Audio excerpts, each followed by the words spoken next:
Hey everyone, JP Tuesday here. There was some audio issues with the recording of this episode that I did not notice until I actually sat down to edit it. Kiki's entire half of this conversation has an echo on it. I tried to reduce it, and all I did was make it sound worse. So I'm leaving the original audio, as is, to preserve the conversation. I apologize for this, and I hope you can still enjoy today's episode. Thank you. I'm JP Tuesday. And I'm Kiki Canon. We've been Disney fans our entire lives. And now, as childless adults, we're undertaking a journey through the media that shaped our lives. Trying to find out if what made them special is still there. We are Rewatching the Magic. Hey, Kiki. Hi, Tuesday. So I've got an interesting thing to tell you about something nice that one of our fans/friends did for me. I got a gift because of this show. Really? An early Christmas gift from somebody who was listening to the show and thought of me. They found in their house some vintage Little Mermaid merchandise from 1989. Really? And they thought, after having just recently listened to our Little Mermaid episode, our first episode, she thought that it would be a gift that I would like because I talked about how important Little Mermaid was to me. So she came over and she gave me some very nice vintage merch from her childhood and our childhood that actually is original 1989 Little Mermaid merch from the Disney store or whatever at the time. What kind of merch was it? It is a pin, a little plastic pin that has Ariel in it. That's very cool, and I'm a pin collector with my own little collection and stuff, and she knows that. And some adorable Valentine cards that were printed for little kids back in the day to give out during class, and she still had some, and they're adorable, and one has Sebastian on it and stuff, so it's very cute. And Laura, if you're listening, thank you for the gift, and also thank you for, I guess, being our first fan gift, I guess, because of the show. So that was so neat and such a nice early Christmas treat, so thanks. Happy holiday season's greetings to you. Yeah, happy holidays. And to you, our dear listener, because today we are talking about probably one of the most popular holiday movies in the Disney catalog. That would be Tim Burton's The Nightmare Before Christmas. Woo-hoo. Yes, if we're going to talk Christmas movie, snow is falling. It's all bright and colorful. What better time to talk about a movie about a talking skeleton? Exactly. Well, it is in my house. I don't know how the rest of you live, but... Yeah. So, is there anything you want to talk about the movie before we just get into it? Did you see this in the theater or anything? I do believe I did actually see this one in the theater. This would have been fully... Once I got the permission to go see movies in theaters, you could not pull me out of the theater after that point. So, from after Beauty and the Beast, I think I saw everything in a theater until I was like 25. So... And again, this is Tim Burton. This is right after he did, Beetlejuice and Edward Scissorhands and 2 Batman movies. So he was already a name at this point. Yeah, and even though I had not seen the Beetlejuice movie when I was a kid, I did see that in the theater. Beetlejuice was a cartoon show when we were kids, and I knew it from that, so I had, toys of Lydia and stuff from the cartoon show and everything, but everything I knew about Beetlejuice came from that cartoon, which was kind of funny. I didn't see the movie until later, but...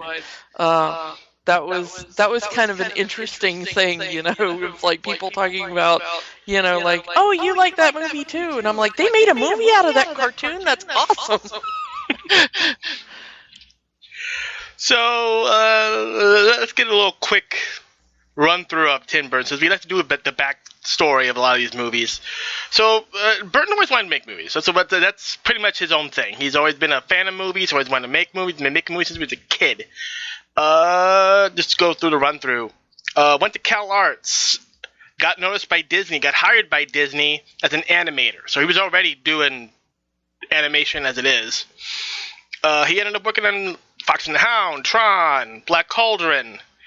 That era, which was, kind of the era we were kind of right when we were like infants. Yeah. He did stop motion movies. He did a little movie called Vincent. I don't know if you've ever seen that. I have not. I have seen most of his oeuvre, as you would, and I have a very special place in my heart for stop motion animation. But that one is just one that. Is it on Disney Plus? Because I desperately want to see it. I don't think it is. It was very hard to find when I was little. It was like one of those things that I heard of, but it was very difficult to find in the video stores around here. Yeah, he did a live-action short called Frankenweenie, which is on Disney Plus. Yeah, Frankenweenie I had seen. That one, strangely, was in the video store in my town. And, of course, he would revisit Frankenweenie about 20 years later and make a full animated movie out of that. Which, oddly, I haven't seen. So, the thing about Frankenweenie is Disney fired him for this movie, for that little short, because it was too scary for kids, and he was using Disney resources for it.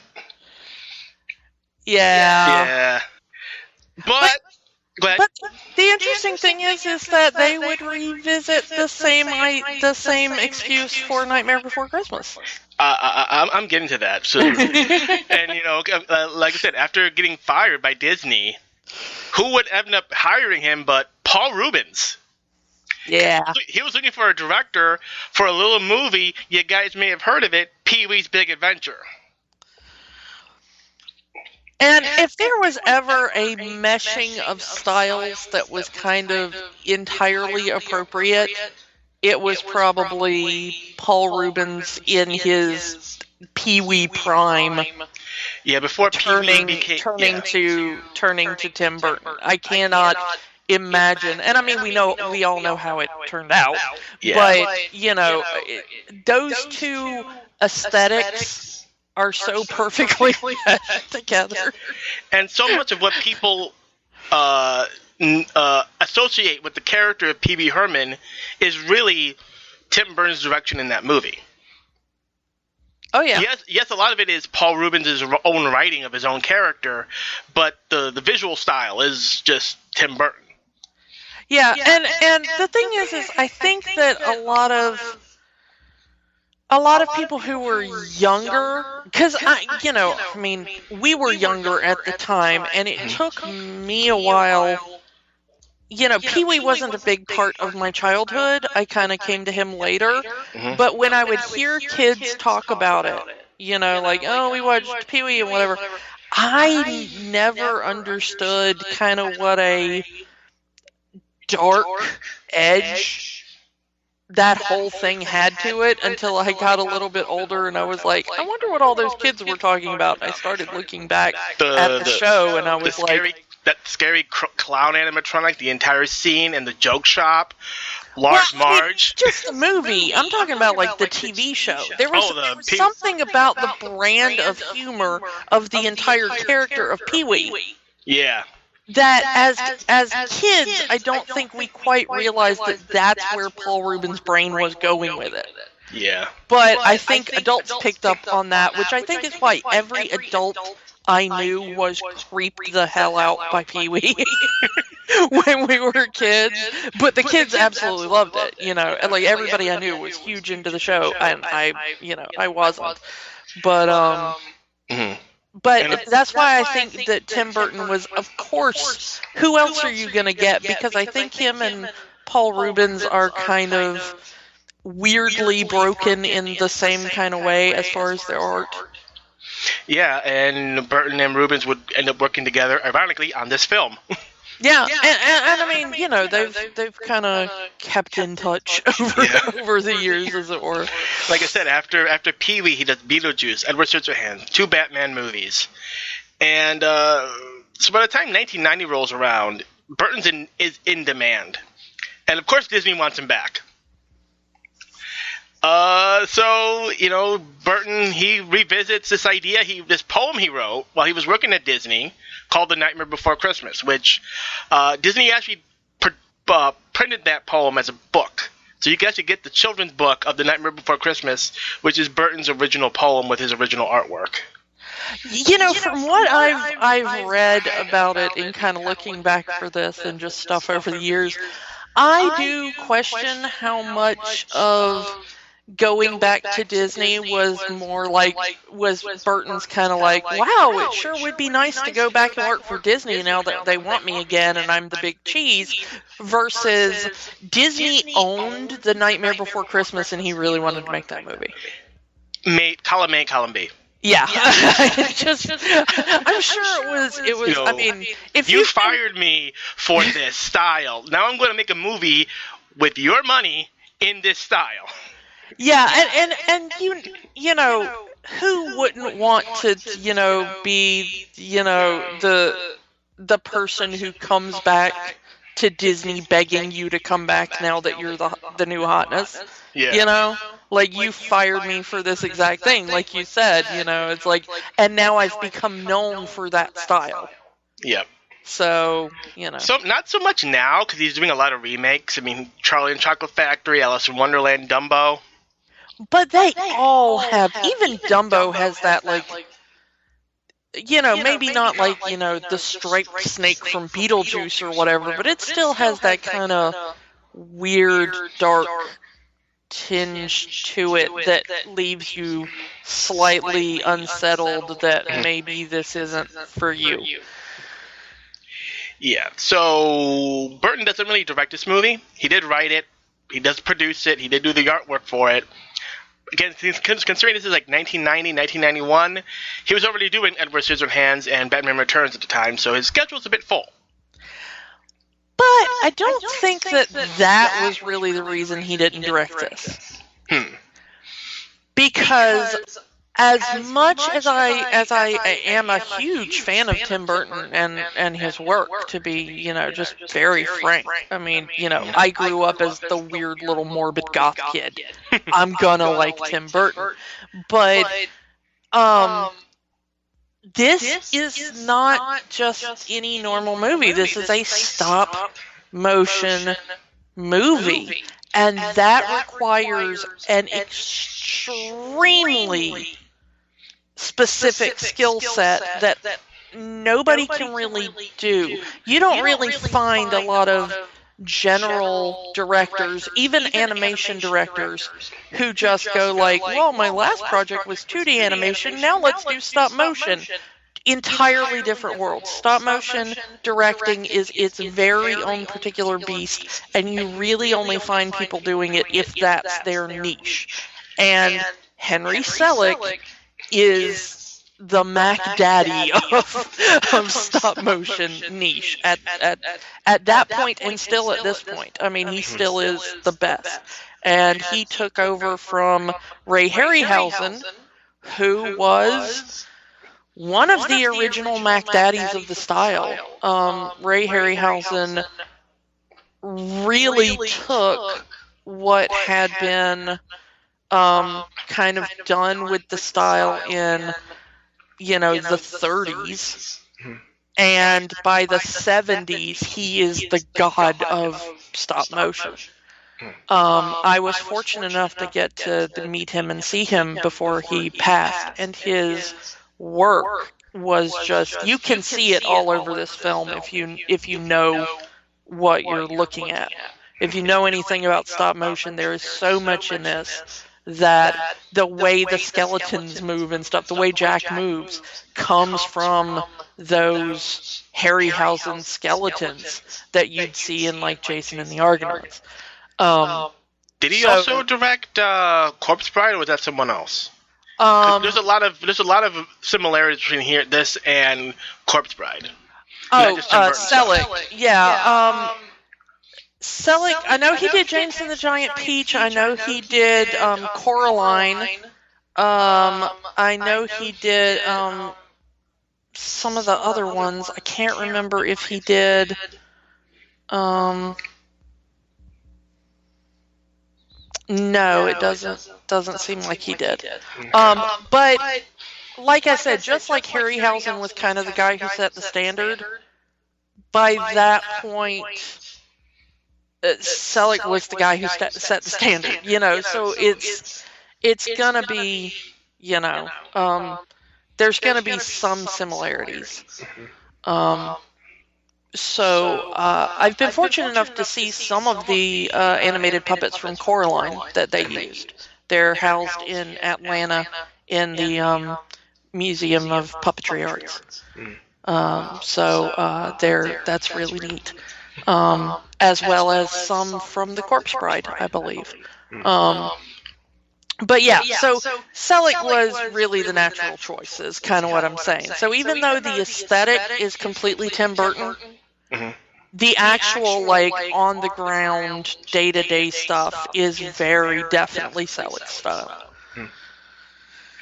So let's move on. Let's talk about Danny Elfman. Danny Elfman, music sounds like Danny Elfman. It just sounds like Danny Elfman. Sorry. Yeah, I mean, let's be honest. I mean, even, of course, Danny Elfman, Tim Burton, they've been working together since Pee-wee's Big Adventure. Burton really hired Elfman because he was a really big Oingo Boingo fan. Who isn't a big Oingo Boingo fan, though? Come on. I mean, honestly. If you're not an Oingo Boingo fan, what have you been doing with your life? You can take Dead Man's Party, put clips of Nightmare on it, and it'll fit. Yeah, I mean, but I mean, we are very definitely 80s kids, and if you don't like you some Weird Science, I don't know. Yeah. You just gotta put underwear on your head and dance around to that one. And turn a Barbie doll to life. Yep. We're old. We are disintegrating before your ears. So yeah, Danny Elfman, not only does he do the music for this movie, he does do the singing voice for Jack. And honestly, it's the singing voice for Jack that's really the impressive thing to me. When I was doing the rewatch, I was like, man, him and Chris Sarandon really nailed that character together. And I've heard Chris Sarandon sing. He sounds a lot like Danny Elfman singing. Yeah. I do wonder why they chose to split it up, because it's not like Chris Sarandon can't sing. No. The the stories that I've heard was that Tim Burton heard the scratch lyrics, the scratch vocals, and was like, yeah, we're going to keep you and we're going to have you do this. Yeah, I mean, that's fair. That's what I've heard. I don't know if that's the actual truth, or it could be that Chris didn't think he could properly do the song justice, which, again, I've heard him sing the songs in The Nightmare Before Christmas. Yes, he can. And I also kind of wonder about that, how they arrived at the voice, the two of them. Did Danny Elfman do some scratch vocals of "This is kind of what I think you're probably going to go with"? Did they already cast Chris Sarandon and have some scratch vocals from him? I don't know. It's one of those things that I've never quite known, and I've always kind of wanted to. The story that I've heard was that Sarandon was hired because he sounds like Elfman. Nice. So it was like, I guess Burton's idea was always to have Elfman do the voice, but I guess Elfman didn't want to do the dialogue, or he was just that good at doing the scratch vocals. I don't know, but they nailed it. I mean, it was years before I knew that wasn't the same guy. Mm-hmm. So, bravo to them. So yeah, and of course Danny Elfman still working with Tim Burton to this day. All but 3 movies of Tim Burton's that Elfman has done music for. One of them being Sweeney Todd, because that was already a musical. Yeah. Sorry. Sondheim beat you to that one. No, I mean, as far as film partnerships and music goes, the Tim Burton, Danny Elfman is right up there with Spielberg and John Williams. Yeah. I mean, there's you're not, until one of them, unfortunately, knock on wood, please God, no, passes, you're not going to see a Spielberg film without Williams soundtrack, and I think that it's kind of the same for Tim Burton, except in that kind of weird situation, like you just said, where And of course, Sondheim did it first. Yeah, and of course, Danny Elfman still does music for The Simpsons to this day. Yeah, He wrote the famous Simpsons theme song. That's Danny Elfman, and he did all the music for it for the show. He still does it to this day, and I hope that he continues to do it for as long until The Simpsons become unprofitable. Yeah, and I mean, it's great. It's still, strangely, the music on The Simpsons is the one thing that's never kind of tanked, I guess. You can kind of debate all the other stuff in Simpsons, but that music, man. So let's move on. Again, this was developed through Walt Disney's animation studio. This was supposed to be part of the Disney Renaissance. This was slotted right there between Aladdin and the Lion King. So doing it at this point in our talk of the Renaissance era makes sense to me. I don't know about it makes sense to you. But you know what? It's Christmas and everything freaking stops for Christmas. True. Everything stops for Christmas. So it doesn't matter. It just happens to be neat that it falls into that same thing. So but it was just the powers that be at Disney thought it was a little too dark for the Disney brand. So it was released through Touchstone Pictures, which is Disney's studio that they own that was specifically for PG-13 R-rated movies. So whenever someone says, "Oh, Disney doesn't do R-rated movies," look at Touchstone's library. Pretty Woman is a Disney movie. Well, but remember, you said Touchstone, and you're correct that Touchstone was the kind of PG-13, PG-13, not quite kids movies, but not like really disturbing stuff. Mm-hmm. But if you wanted to talk about hard R entertainment in Disney, that's why they bought Miramax. Yeah. So Miramax was really, you had the three levels of Disney. You had, vanilla flavored Disney, which was, this is family entertainment, bring the kids, G, PG only. Then you had Touchstone for your PG-13. You might get a soft R in there, but it wasn't going to be anything too bad. And then Miramax was for, Kill Bill. Whatever. Yeah, was for, Tarantino and stuff. Yeah. That's a thing right there. Kill Bill is a Disney movie, folks. Clerks. Yeah. Yeah. Clerks was just after the Disney buyout was released. So that's crazy. But considering that at this era of Disney, they had only released one PG movie under the Disney brand, which was The Black Cauldron, again, which Burton worked on, and that didn't do so well. So they would be a little hesitant to want to release another PG movie under the Disney brand. Yeah. Of course, the movie becomes a cult classic, a family favorite. Everyone loves Jack Skellington, so Disney goes, "Oh, come home with Jack. You are now under the Disney brand. We're going to re-release your movie with the Walt Disney logo. We're going to have you in the theme parks. Oh, by the way, everyone who grew up with your movie is an adult now. Here's some merchandise. Give us some more money." And it worked. Oh, yeah. Super duper worked. Can't go into a freaking Hot Topic without seeing something nightmare related. Jack Skellington is like the official, mascot of Hot Topic now. I'm convinced. Because you see so much, which I'm not complaining about. Every time I go into Hot Topic, I look for, it's like that stuff. But especially around this time of year, between Halloween and Christmas, they really ramp up the nightmare merchandise, Nightmare brand Christmas sweaters and the like. Yeah. I respect a movie that can go from my favorite holiday to my, maybe not my least favorite holiday, but it's kind of down there. Don't at me, bah humbug. So. Okay, so I think that's all we can talk about the non-movie portion of this episode. So let's get into the movie, if you don't mind. Originally, Patrick Stewart was supposed to be the narrator for this movie.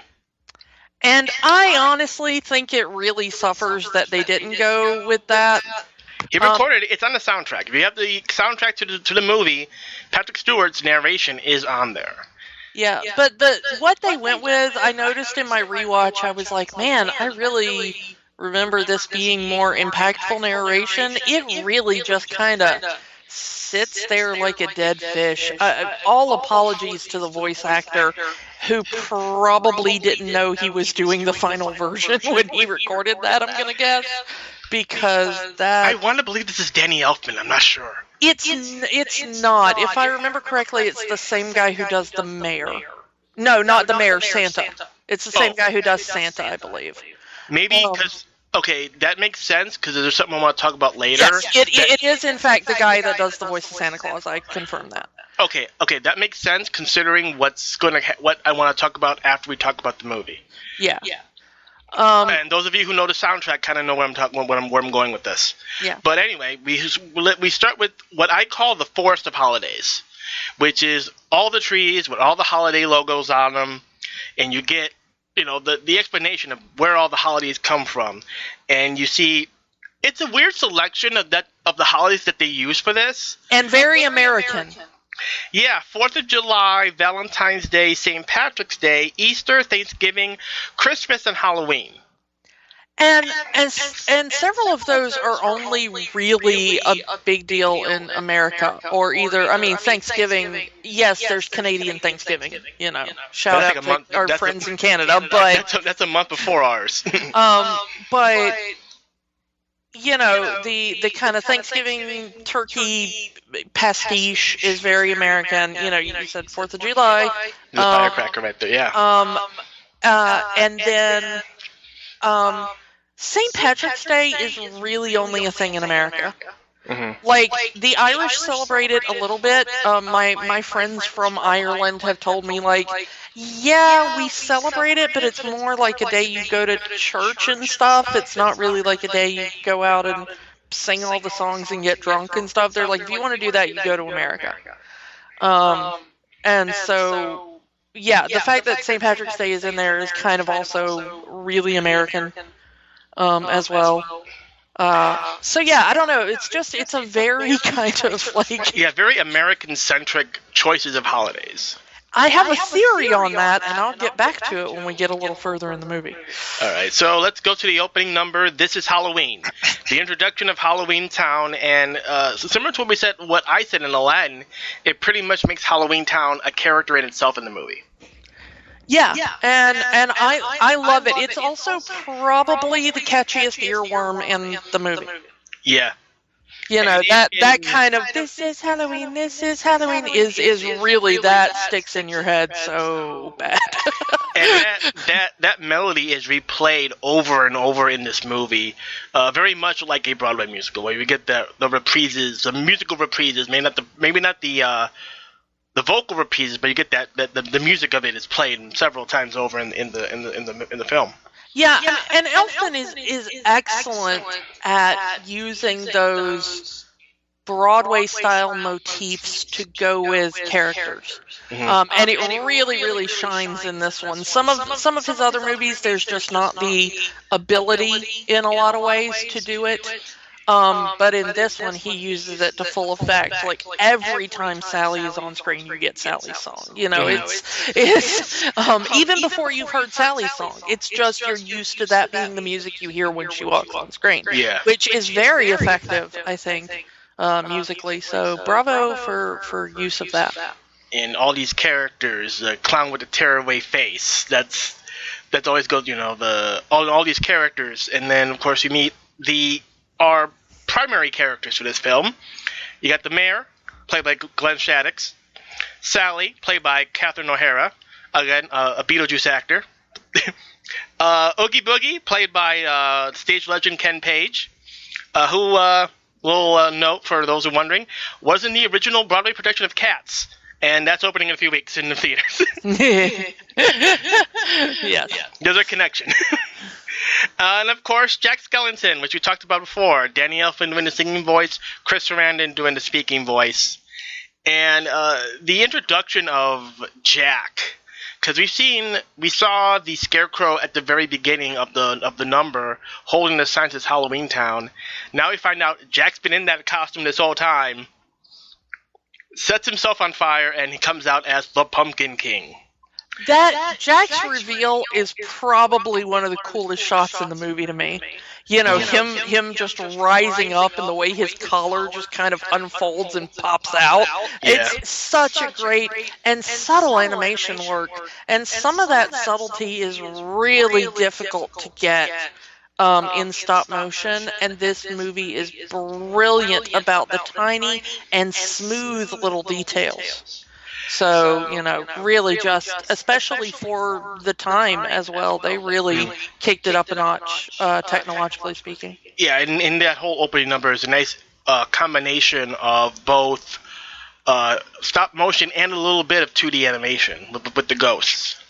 Even with Zero, as we go through the movie. Yeah. Zero's reveal comes a little bit later after the song, but Zero's reveal is also very cool, the way that he just rises kind of similarly to Jack, you know, in that same kind of like, woo, and then he's just there, you know. So Jack is the Pumpkin King, but what does that mean?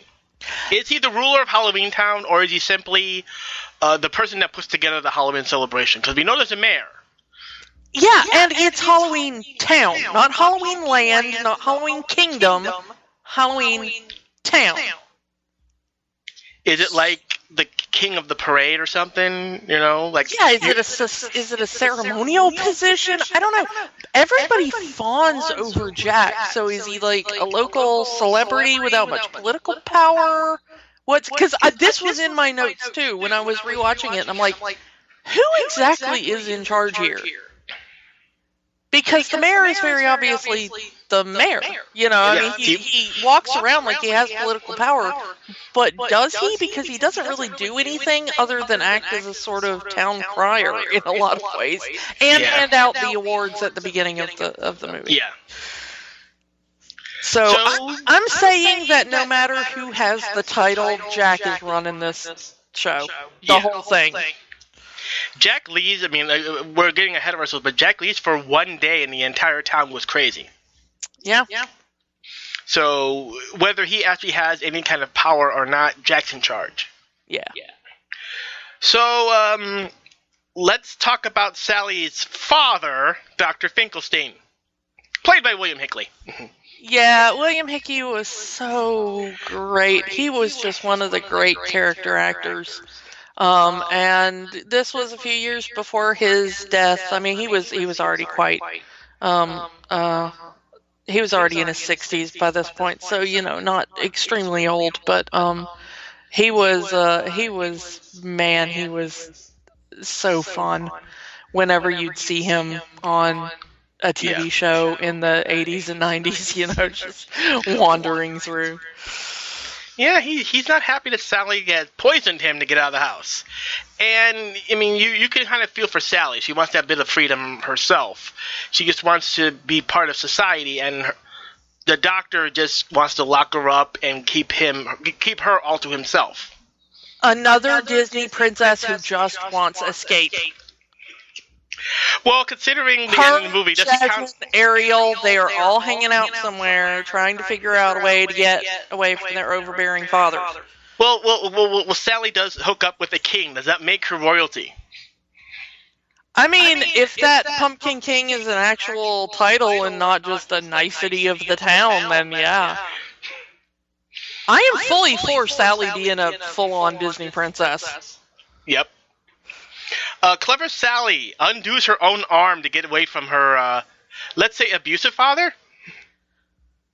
Or verbal abuse, if nothing else. Yeah, I mean, we never quite understand their relationship other than he is very possessive in a I made you kind of way. Which, I mean, he did literally make her, so, you know, there is that. But she does have free will, so... Yeah. And we also know that this is not the first time she's used that poison trick to get out of the house, because he's like, really? Again? You've done... He seems more mildly annoyed than really put out by the deadly nightshade. Yeah.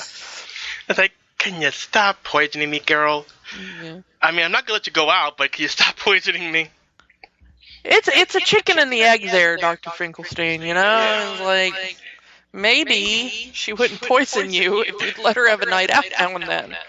And, you actually get to see that Sally's appendages actually have their own function, even though they're not attached to Sally.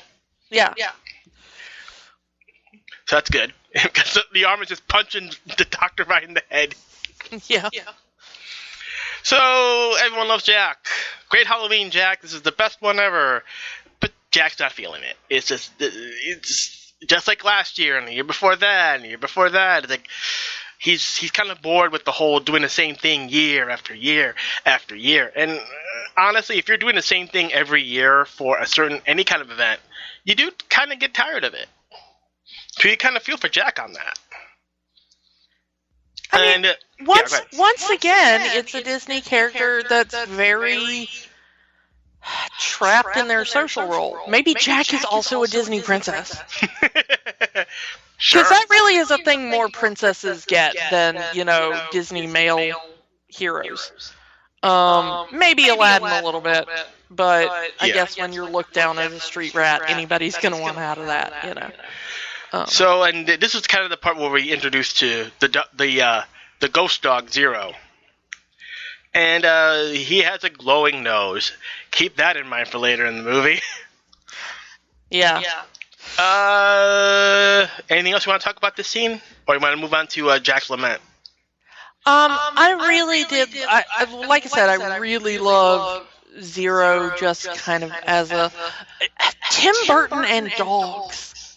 There are so many kind of iconic dogs in Tim Burton movies. And they're always so really neat. I mean, the dog in Corpse Bride, also very, very similar to Zero, because you get another, deceased dog and everything. And then he made the whole Frankenweenie movie, which is, Frankenstein, but with a dog, and everything. And they're just all these kind of little iconic dog moments. So yeah, I'm guessing Tim Burton must really have a thing for dogs. Maybe, he's dog, So, Jack's lament, Jack's bored of Halloween, doing the same thing every year, lost for something new. The iconic scene, more or less, at least for me, would be the part where he takes his head off and does these Shakespearean quotations thing, that general push it, yes, I am a dead person. Yeah, he's not. He doesn't just have the external look of a skeleton. It's not makeup. It's not a Halloween costume. He is actual just skeleton bones. So, who was he when he was alive? That's the question. Or was he ever alive?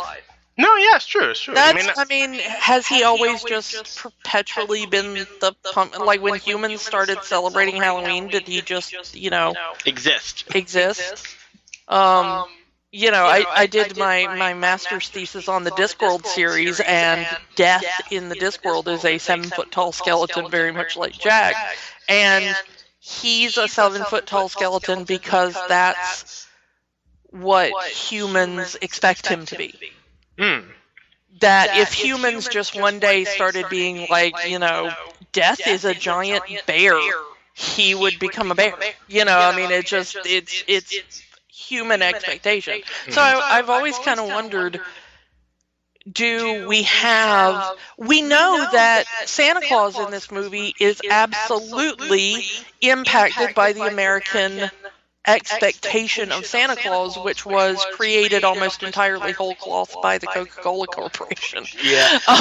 So is Jack kind of the same way when you think of how Americans celebrate Halloween? And you go, who would be in charge of that? Giant, scary skeleton. So, yeah. So Sally's been watching this whole thing, gathering the deadly nightshade for another round of poisoning the doctor. And she understands Jack. She understands the idea of wanting something new. The two very much kindred spirits in this regard. And we get the shot of the movie right here in this song right up front. We always talk about the iconic shot from the movies we do, and during Jack's lament, he walks up that crazy hill with the spiral tip against the moonlight, and some version of that, either him coming up the hill or him walking down as the hill, lets out its tendril or whatever down below. Some version of that is the iconic shot from this. I mean, most of the posters have some version of it. The trailer had that mountain featured, that little hill or whatever featured prominently all throughout the trailer, If you ever see a clip show where they're like, and remember Nightmare Before Christmas, that's going to be the shot they use. Yeah. So, Sally doesn't really follow Jack as he wanders off to who knows where, because, the doctor still has her arm, and she kind of needs that back. It's nice to have all your limbs if you have access to them, Yeah, I mean, and this is where you mentioned before, where Dr. Finkelstein pretty much implies that he owns Sally. He gave her life, he owns her. Yeah. Not cool. No. Note to parents, you do not own your children. No. But, the doctor does sew the arm back on, so it's not completely, he's still horrible, but he's not, he's still going to help his, quote, daughter. We're still not sure on that one.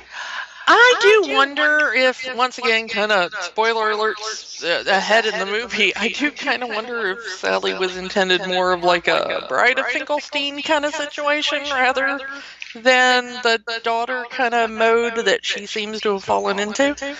Possibly. But I do wonder if he gave her arm back more because he wants her to go make soup for him. Yeah. I think it was probably a selfish move.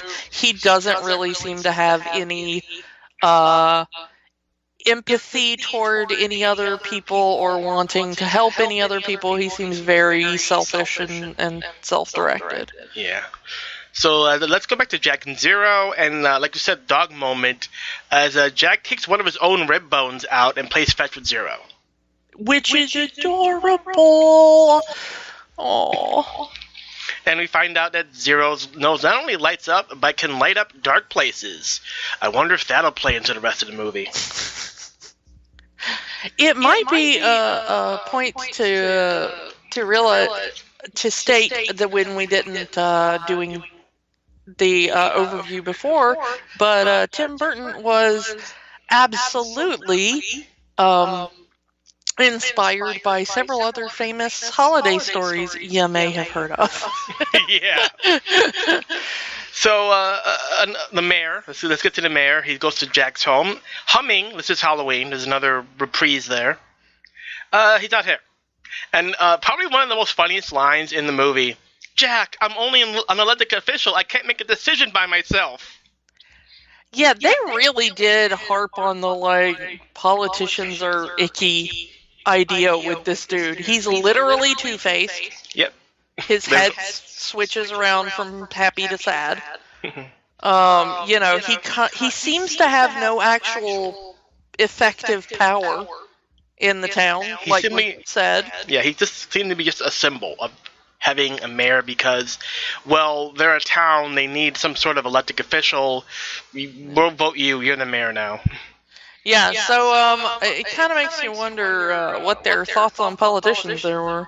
At least Tim Burton's. Yeah. Well, I mean, I don't know if it was like him or the screenplay or what, but yeah. So Jack finally ends up into the forest that we were at the beginning of the film.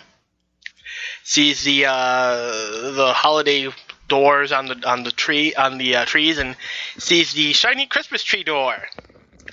And he ends up in Christmas Town. Is there anything you want to say before we go into what's this? No. All right, what's this? The iconic song from the movie that everyone knows. That scene of Jack in the snow. Jack and the Snowman. Jack just this the big smile that Jack has as soon as he sees the very bright and colorful world of Christmas Town. Yeah. I used to have a snow globe that played this song. That I did get at Hot Topic, so there you go. I saw that same one at Walgreens the other day. Oh, that hurts my heart so much.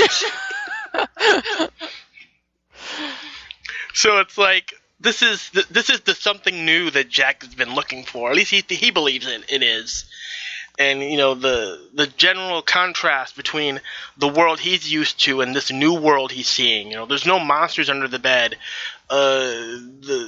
These people are kissing under mistletoe, electric lights on strings, like no one's dead. Everything is bright, colorful, full of life.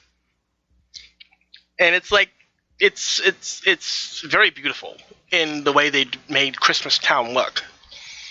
And especially the look of and then in just general, Jack's own reactions to seeing these for the first time. I mean, those of us, we can't even remember the first time we saw anything Christmassy, Yeah, I mean, especially anybody that grew up in the U.S. You saw it from the second you exited the womb, so. Yeah. The color palette is really the thing that stands out to me. The design of the town is definitely different. It seems very traditional kids movie.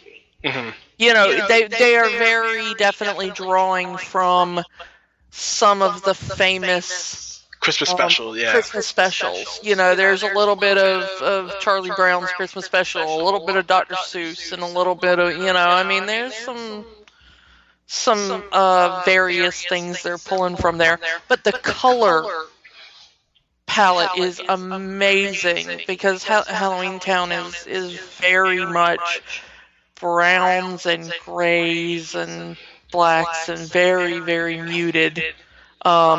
And then suddenly, even the plants, I mean, because you see the plants around there and they're all kind of gray and brown and, not at all colorful. But everything in Halloween Town that's not covered with snow is just really bright and vibrant. And and back in Halloween Town, the mayor's lost it. Jack's only been gone one day, and this mayor is about ready to just lose his mind. That shows you the influence of Jack in this town, is that he's only gone for a day, and everyone at least the mayor is panicking. Yeah. One of the attention to detail that the vampires carry umbrellas to protect them from the sun. Yeah. Bravo for them. Yeah, so it's like that little detail of the vampires if the vampires are going to be out in the sunlight, they got to have some kind of protection. And not a lot of sunlight in Halloween Town because it's always overcast. Yeah. But even so. Yeah. Sally, she's quite the chemist to put all these chemicals together to make the poison for the doctor. I'm not sure you'd call it chemistry so much as, I know people that mess around with stuff like this. There is a very particular type of woman, and it's the type of woman who would be very into this movie, trust me, who kind of has I'm thinking of at least 4 people in my life right now, but you all know who you are. That has like a little section in their garden that's like fenced off where the cats can't go. It's like, that's all like, I've got some nightshade, I've got, this, that. I have a friend who grew a corpse flower in her living room this past year to full maturity and fragrant bloom. Yeah. So Sally's that type of chick. I'm not sure it's necessarily a chemist, but very specific botanist, perhaps. Yeah. Well, she knows her way around the ingredients. Well, hanging around with a scientist, she will learn something. But she seems to have picked up more than the scientist has intended her to know. Maybe. Yeah. But she's making this soup for Dr. Finkelstein. And she's poisoning him again. The doctor opening his skull up and scratching his brain. I have my notes. Ew. Yeah, and also very... I don't know. That's kind of an interesting peculiarity for a mad scientist to have. Just the ability mad scientists are very much a Halloween thing. You know, we think of them in relation to Halloween. But mad scientists with a hinged brain that are also kind of... Yeah, I don't really know what he is, but it's slightly strange and fascinating.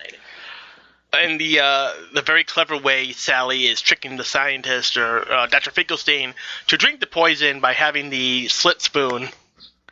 Yeah, that's really neat. I always liked that as a kid. That oops, I've spilled it, and then let me pick up that spoon off the floor and doing the really kind of cool switch. Yeah. And he falls for it. He drinks the whole thing. So Jack comes back in a sled. Where did he get the little? Did he steal it from Halloween? Did he steal this little ski thing from Halloween Christmas Town? Yeah, he stole so much from Christmas Town, though. He's got all that stuff that he shows them later in the theater in the next scene. So yeah. So let's just go to that next scene, the town meeting. It says a lot that the song is called the town meeting song. Yeah, some of these song names are very Sebastian the Crab in their naming. You've got Sally's song. You've got song. What's this? You've got This Is Halloween. Danny Elfman, what are you doing? Danny Elfman went to the Sebastian the Crab School of Songwriting. Apparently. So Jack tries to describe Christmas to a bunch of people who have never heard of it. I mean, it's like if you ever tried to describe something that you love to another person who has never heard of it, it's a very frustrating experience. Every goth knows this. This was definitely a movie made for the goth kids, and we all knew this. No, it's really cool because you see, there's spiders, and then a bat comes down, and it's all yeah. It's just it's Marilyn from the Munsters. Yeah. It's the one normie in the family trying to explain the normal world. Yeah. So and again, you gotta kind of feel for Jack. He's trying to explain it, but he doesn't know how. And he just says, "Well, I better give them what they want," and he describes it the way that they can understand it, especially the description of Sandy Claus. Sandy Claus. Sandy Claus, and they call him Sandy Claus, and it's and the people of Halloween Town, they love this idea, based on how he explained it. Yeah. But it's they don't. He still they don't understand it. They don't understand why I like this stuff. I like that he describes Sandy Claus as a lobster enthusiast. A little joke there for some of the people in our lives there. But yeah, I mean, he does. He's he's red and he's got claws. What's red and got claws? It's a lobster. He's a big, giant lobster dude. And he slays a lot. And he slays everything in sight. So it's he's trying to figure out how to explain this to the people. When in doubt, science. And he pulls up the scientific method book, and I love that. Yeah. So, And goes to the mad scientist and is what to do experiments. Keep in mind that the doctor has woken up from his poison and has locked Sally away in her room. Again, he needs to rename Deadly Nightshade as Mildly Inconveniencing Nightshade, because what's going on, girl? Well, it's Halloween time. If all of these characters are supposed to be dead, you can't really kill something that's already dead. I mean, is the doctor dead? That would be interesting. I don't know. Who was Sally before she was reanimated? Sally appears to be kind of a, I don't know, a... Mostly ragdoll. A ragdoll, or perhaps part scarecrow or something? Depending on the shot, her limbs seem to be filled with different things. I noticed leaves are mostly in her body. Leaves are mostly the stuffing, but it doesn't really. It seems to have like the appearance of a human body, but there doesn't seem to be much like traditional Frankenstein. I pieced you together from a corpse. Yeah. So let's see. Let's move on. Dr. Finkelstein gave Jack a very, very nice science kit. You gotta admit that. Yeah, he's got a lot of really cool test tubes and beakers and random chemicals and stuff. And he breaks one of them right at the start. Yeah. He's like, man, oh boy, because he's trying to figure out what does it all mean. What did these berries do? What does this ornament do? What is cotton, apparently? Yeah. So, still, science fails Jack, unfortunately. Science fails him because he still has no idea what any of it means.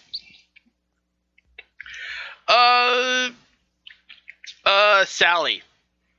Sally using her skills to make a nice little basket of goodies for Jack.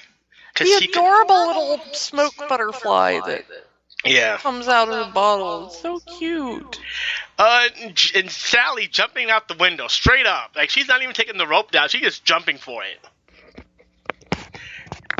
She appears completely immortal and indestructible in the traditional sense, because even when she's detached, her body parts move separately. So yeah, she's literally pulling herself back together. That's that's a thing for for a therapist one day.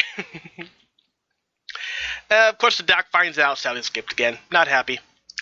I have to laugh at Jack's Christmas equation. The Christmas equation is very adorable.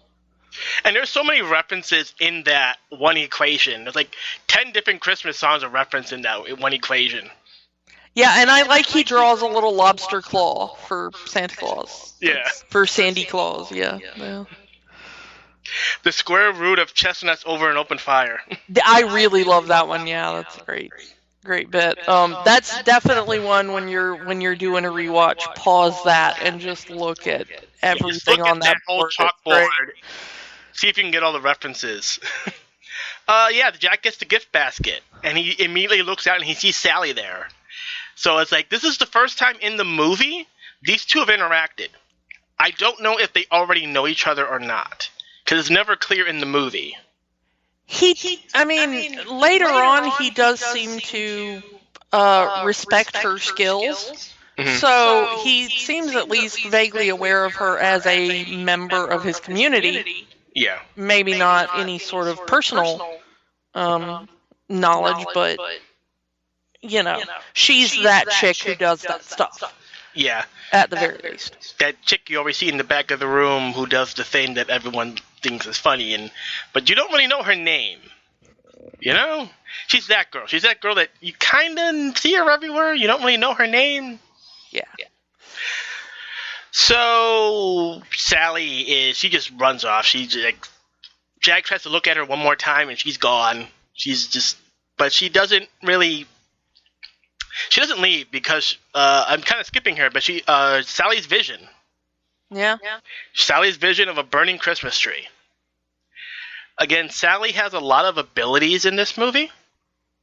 Not only she has the ability of the useful of the chemicals, but she can see the future apparently. Yeah. So, what is the doctor doing with this girl? What did she make this girl for? I don't. Yeah, or was that even intentional? Yeah, that could have been an accidental side effect. Yeah. Of whatever experiment he used to create her. Jack's obsession. Still no idea what Christmas means. No idea. And then we get Zero. Zero, what did you do? Giving him the picture of himself. Giving Jack the picture of himself. Because this is kind of the moment where Jack kind of gets his epiphany or something of, maybe Christmas isn't all that difficult after all. Maybe all of this stuff doesn't mean anything. And then he goes, Christmas should be for everyone. No, Christmas is for me. Me and only me. And thus we get Jack's heel turn. And the music changes too. I noticed that when I'm listening to it. Like the song is very much minor-ish until that moment, and it gets really minor-ish. Like the music is turning evil just as Jack is kind of turning too.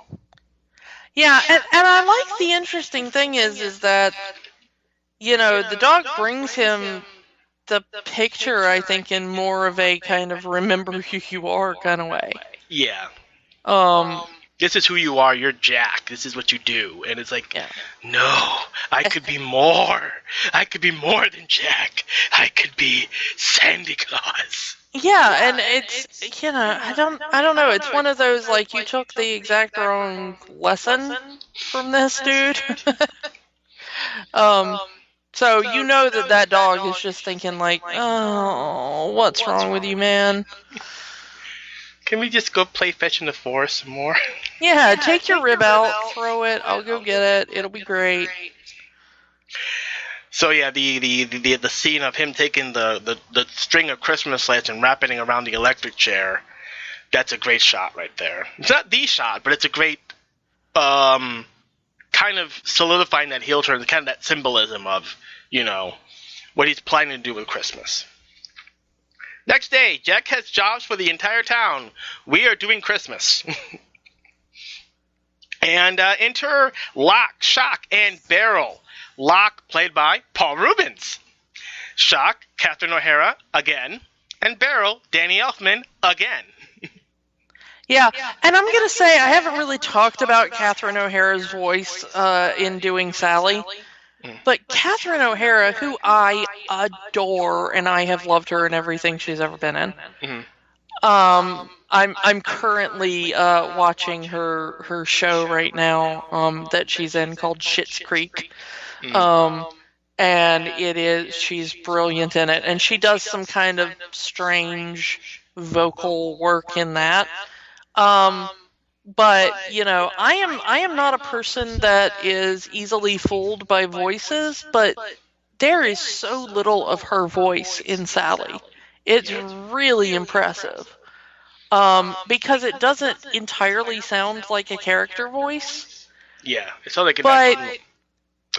But it really, it has, her normal speaking voice is generally much deeper and more resonant and very kind of smoky and silky and stuff like that, and Sally is very much a kind of high-pitched, very young-sounding, voice.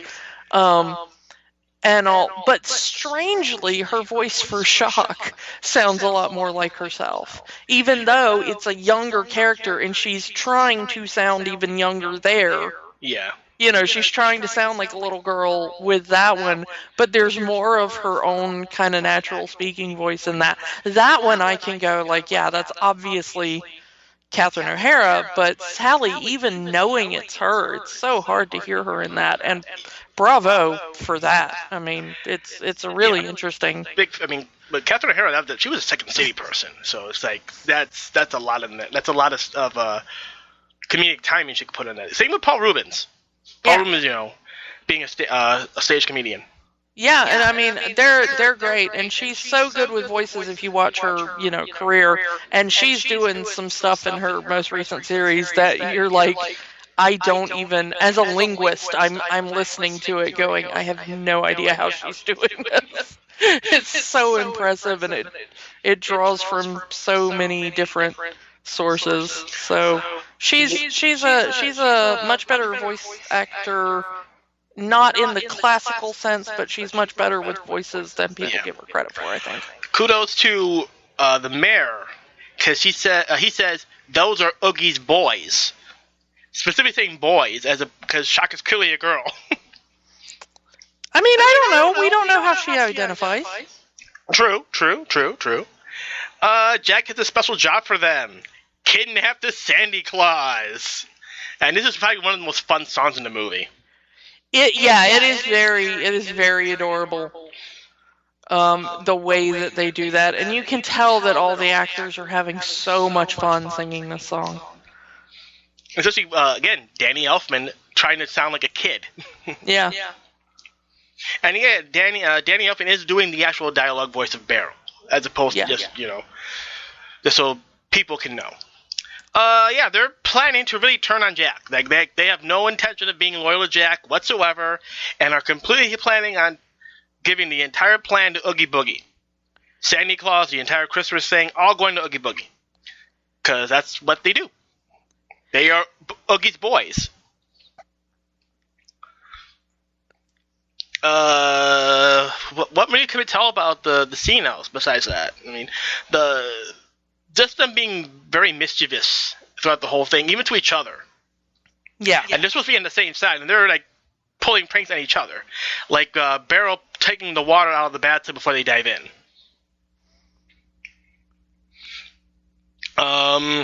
They are very fun characters, the way that they're kind of written and animated. Yeah. They are the trick part of the trick-or-treaters. You know, Yes. they're dressed like trick-or-treating little kids, but they are very definitely the sort of kids that would, you'd give them a full-size candy bar and they'd still TP your house. So Yeah, they it doesn't matter if you're giving them candy bars or fruit or pennies, they're egging your house. Jack wants Sally to make the Santa Claus suit, and again, he already knows her name. Maybe because of the note, maybe they already knew each other. That's my big thing about this. Like, we're not quite sure if they already know each other or not.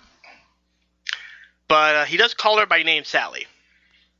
And wants her to make the Santa Claus suit. And Sally is just pleading to Jack to not do this. This is wrong. This is not the way we're supposed to do this. You're the Pumpkin King. You're not Santa Claus. And Jack is just dismissing this idea. No. It's going to be fine. That's not, my Christmas isn't going to end up in flames. My Christmas is going to be amazing. And yeah, Jack is completely deluded at this point. He's just gone. Jack is not here right now. Leave a message at the beep. This has an unfortunate tie-in in a long list of movies where a woman tells you exactly what's going to happen, and then some dude is like, crazy woman, this will never happen the exact way you just told me it will. Titanic is unsinkable, young lady. Yeah, I'm thinking more of Alien, which I've recently, in the last couple of years, heard described as a movie about a woman who was right about everything and all the dead men who told her that she was wrong. So, and I love that. Well, we're getting ahead, but yeah. And then people are telling Sally's the only one with any sense around here. Yeah. So, I don't know. Maybe just listen a little more sometimes is all I've got to say for certain people. Listen to your woman, guys. Listen to your woman. She's right. She may not always be right, but 9 times out of 10, she's right. So, Go ahead. But here's what I was talking about. I mean, he immediately knows Sally as a seamstress, presumably from how many times she's had to put herself together. Mm-hmm. And I'm guessing she probably made that dress. Let's just be honest. Yeah. So, the idea, and it turns out he's not wrong, because when she delivers on the outfit, it's pretty awesome. Yeah. So, the kids are back. They caught the Easter Bunny. That poor Easter Bunny. Bunny! I just love that. When I first saw the movie, I just laughed out loud as a kid when the guy just said, Bunny! Yeah, and that rabbit was immediately like, this is not the place that I need to be. Oh God, skeleton! Oh God, he's taking his holiday back. Yeah, I really hope that the kids took the Easter Bunny back. I hope only good things happen to the Easter Bunny after that, because we know what those kids are like. And Jack's like, take him back home before you go get the real Santa Claus. I'm like, and apologize. Yeah. And it's like, okay, so it takes him less than a day to find the Easter Bunny. But because of this whole montage that happens afterwards, it takes him 35 days to find Santa Claus. Oh, yeah, that's right. I didn't even think about that. So are they constantly coming back with different the different rulers of each holiday? Yeah, there's like a little leprechaun that shows up drunk. There's Cupid. Cupid. Yeah. Turkey. You know, poor Uncle Sam just gets dragged into the middle.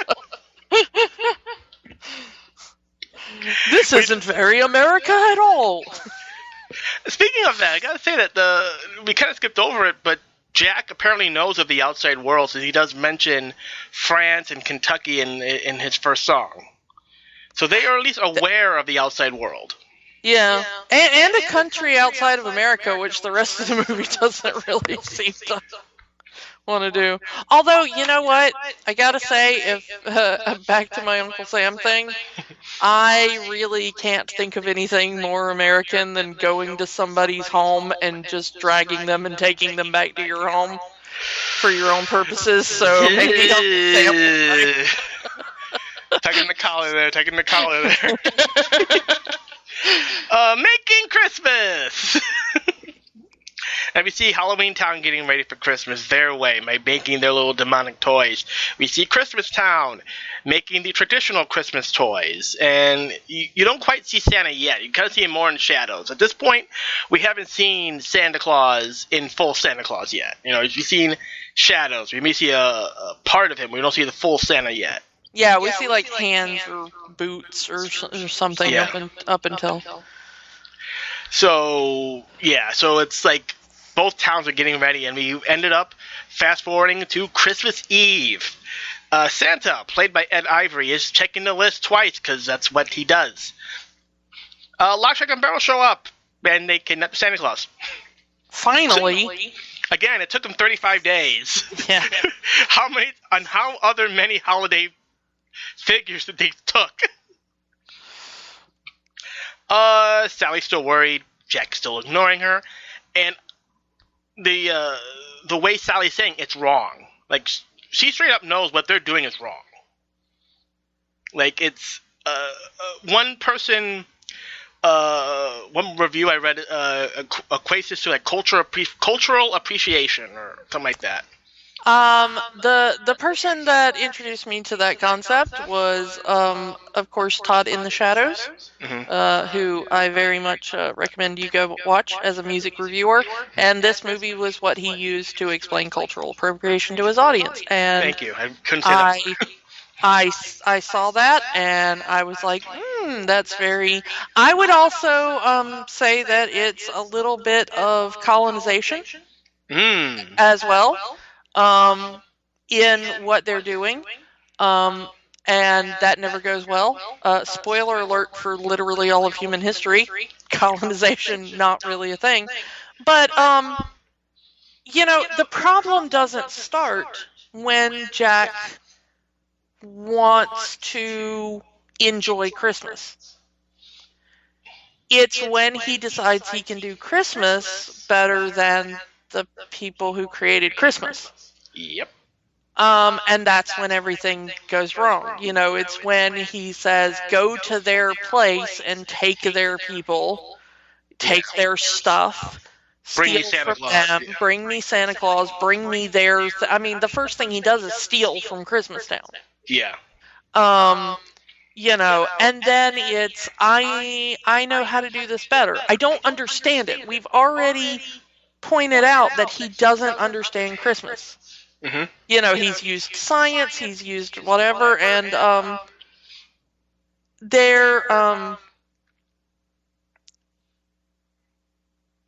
it's when he decides, like you said, this is about me. Yeah. That he becomes the villain very clearly in the movie. So I think that the connection that Todd made there is not an inappropriate one. Even if he was the first one to, I don't know where he came up with the idea himself, but that's definitely where I saw it. But I think it's a perfect way to kind of view this movie, that and the kind of colonial thing. And the fact that it is so tied with America I mean, Yeah. it really, really is a very American movie in the sense of the holidays it focuses on, and specifically how the holidays are celebrated. Halloween is not celebrated like this in other countries. No. America has a very kind of peculiar way of celebrating Halloween, which is what this movie is based on. We have a very peculiar way of celebrating Christmas, which is also, what it's based on. And so the idea that you would decide, like, these are the people who are experts at the thing. This is their culture. I mean, it is. It's their entire town is built on this. This is their world, their, town, their country, whatever you want to call it. And to go like, well, obviously I know better how that should be celebrated or done, or if we take the veneer of your culture and shove it onto my culture. Because Jack's Christmas, when they're making Christmas, it's 99% Halloween, even the stuff Jack's doing. Mm-hmm. What does he do when he puts on the Sandy Claus outfit? He just puts it over his normal Halloween outfit. He's not changing. He's just putting on a costume. Yep. Even his own ho ho ho ends up cackling laughter. Yeah. So, and his reindeer are reanimated skeletons, and his, the festive hats are dead animals. Rats and bats, turned into things. Everything's got a rhyme. Stupid musicals. But yeah, it is based off a poem. Yeah. So I love that kind of reading and that way of approaching it, because honestly, slightly spoiler alert for kind of the end of the episode, in rewatching this, I kind of wondered, like, what was this movie trying to say? There's not really a lot here. This movie is almost entirely aesthetic and almost zero plot. Other than kind of a vague, Jack should embrace who he is and be the Halloween guy and just, celebrate Christmas when Santa comes to visit or whatever. There's not really like a moral of the story. There's not really, and so I think this is really the only way you can read it where it has any depth beyond, wouldn't it be funny to have jack-o'-lanterns at Christmas time? I don't know. So, let's move on. Jack's got the Santa Claus suit on. He's saying something's missing. And the kids bring in Santa Claus. And they find out that, he doesn't have claws at all. He's just a dude. He's not a monster. He's a dude. He's just a fat guy. Yeah. And Jack takes his hat. That's just that's his personal property, man. Yeah. That's insult to injury. Yeah, he just takes his hat saying, I'm going to give you a vacation starting right now. Take him somewhere nice. Of course, the kids are going to take him to Oogie Boogie because that was their plan the whole time. Yeah. Because where's nicer than going to Oogie Boogie? Yeah. So, Sally tries one last desperate attempt to stop Jack with the fog juice. And is making it fog, she has the fog juice. She's going to make the entire town foggy so that they can't launch. Jack has to stop the whole thing, and hopefully everything can go back to normal tomorrow. I gotta get a little animation nerd right now, because the use of the fog is beautiful. Because what this is it's not a 2D animation overlay. They have not drawn this on. This is not a CGI overlay.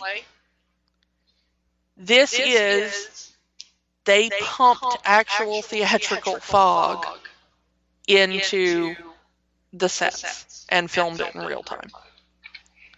Which is why it looks so freaking amazing. This is a 100% practical effect. So far as I can tell.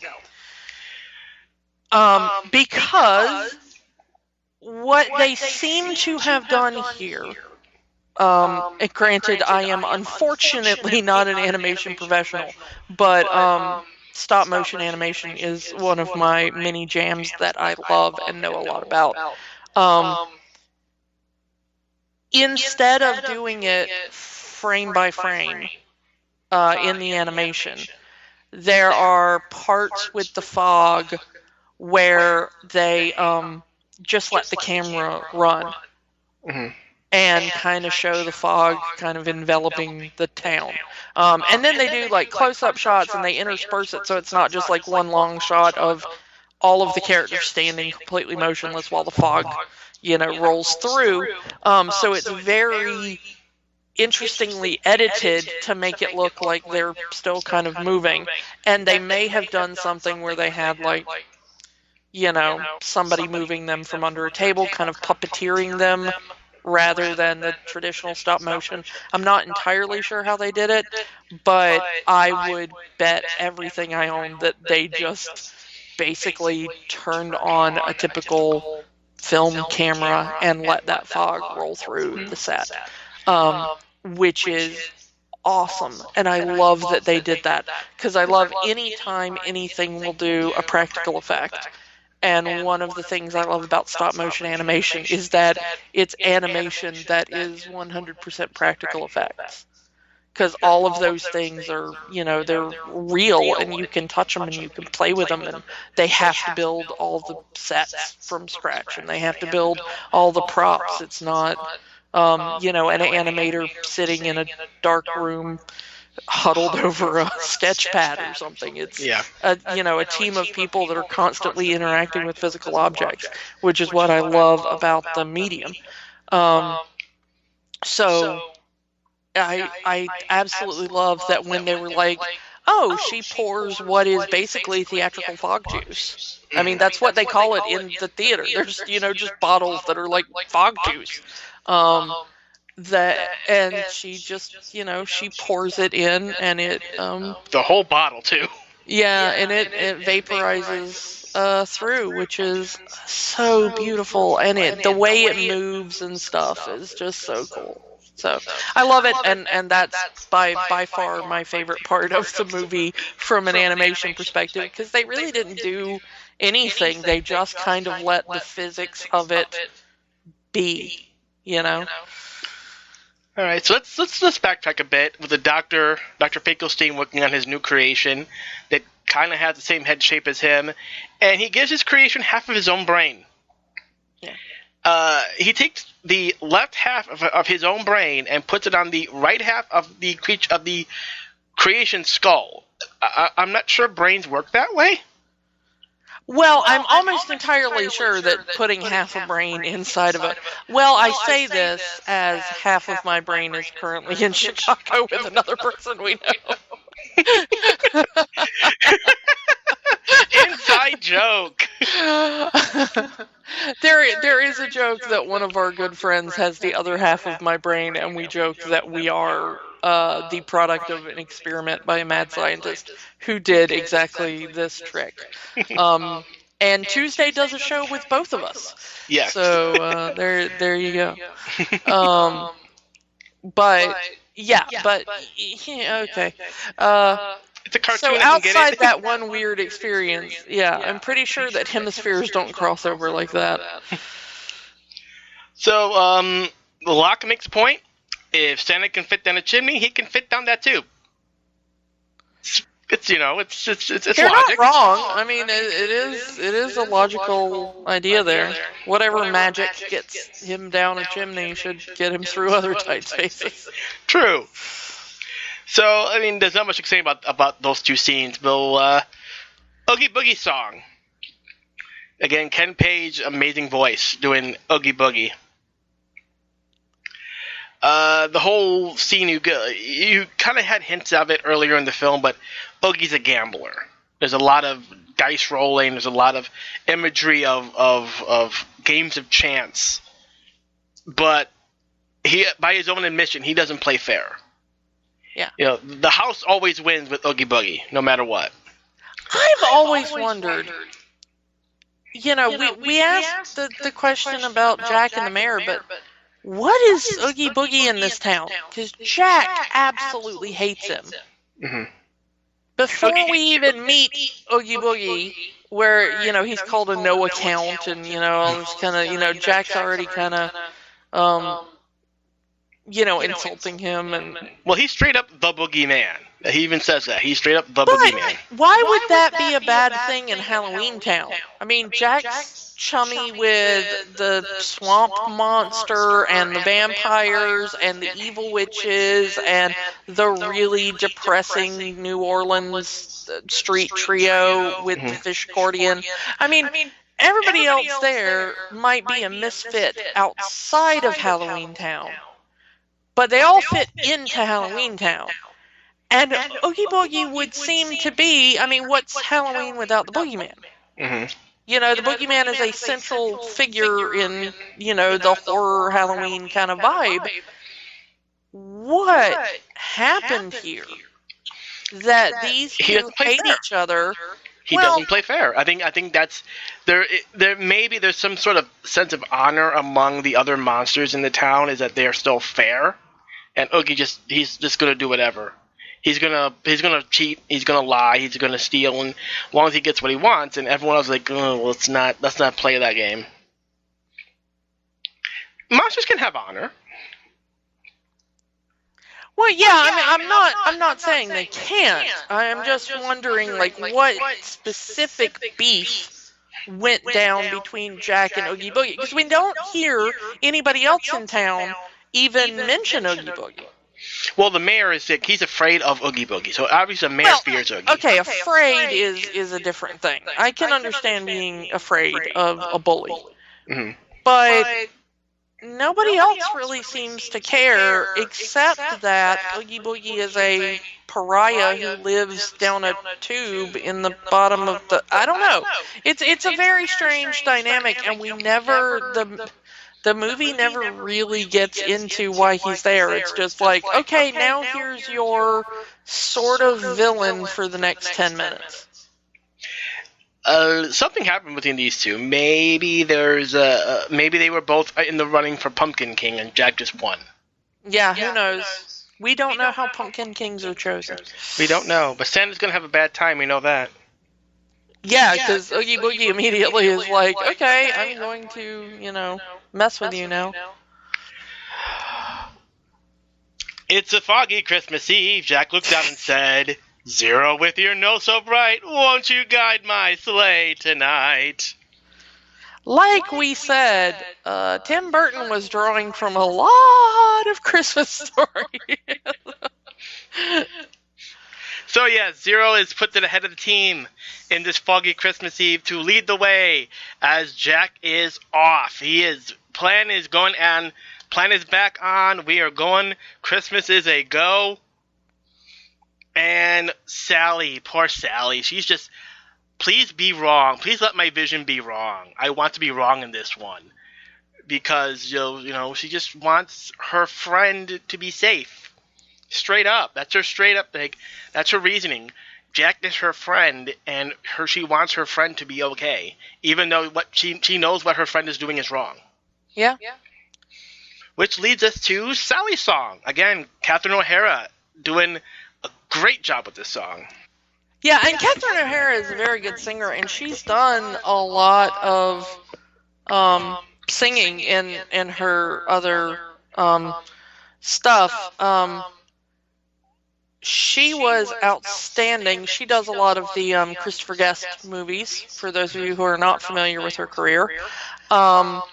And she did one called A Mighty Wind, which is all about folk musicians and stuff. And she has a song in there that, with Eugene Levy. With Eugene Levy, who is... she's on with Schitt's Creek, yeah. Yeah, who is one of the co-creators of Schitt's Creek, Eugene Levy and his son.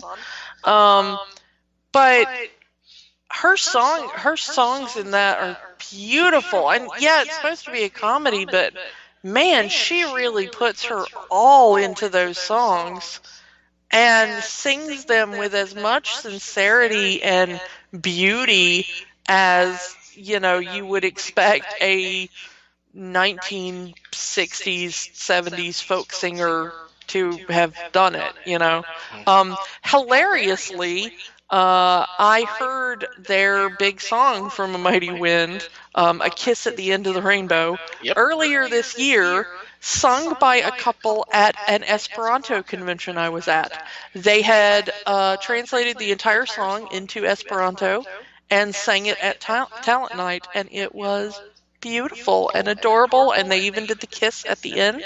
It was so cute. And it took me a second, because it was in Esperanto, it took me a second to go, why do I know this song? And then I realized, that is a deep, we're some nerds.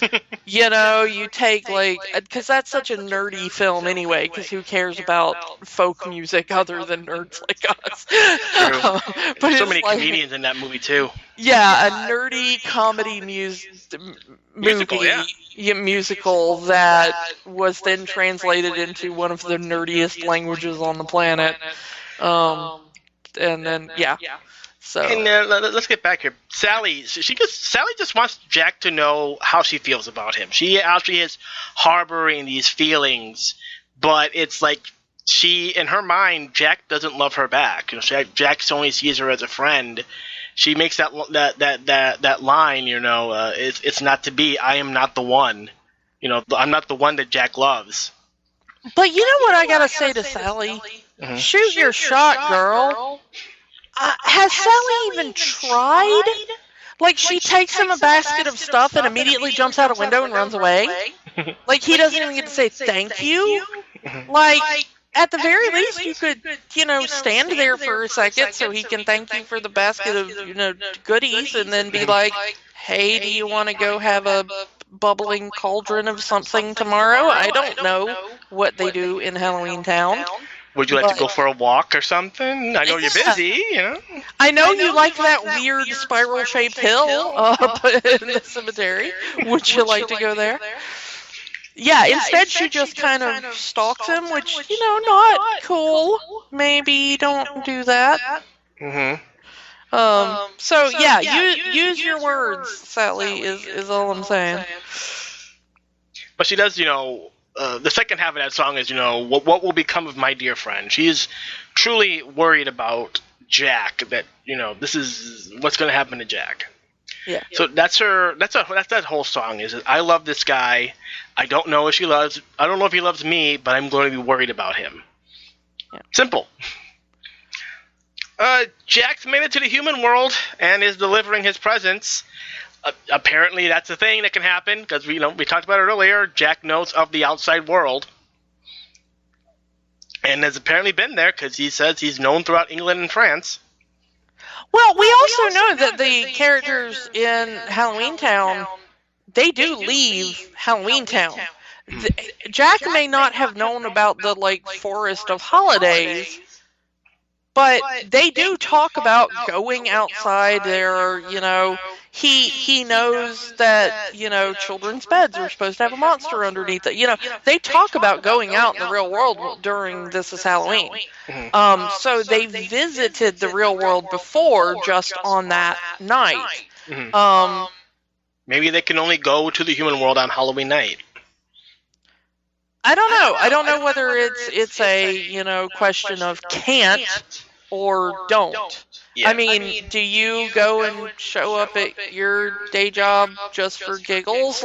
Probably not, No. I mean, most people don't just be like, I think I'll go into the office on my day off,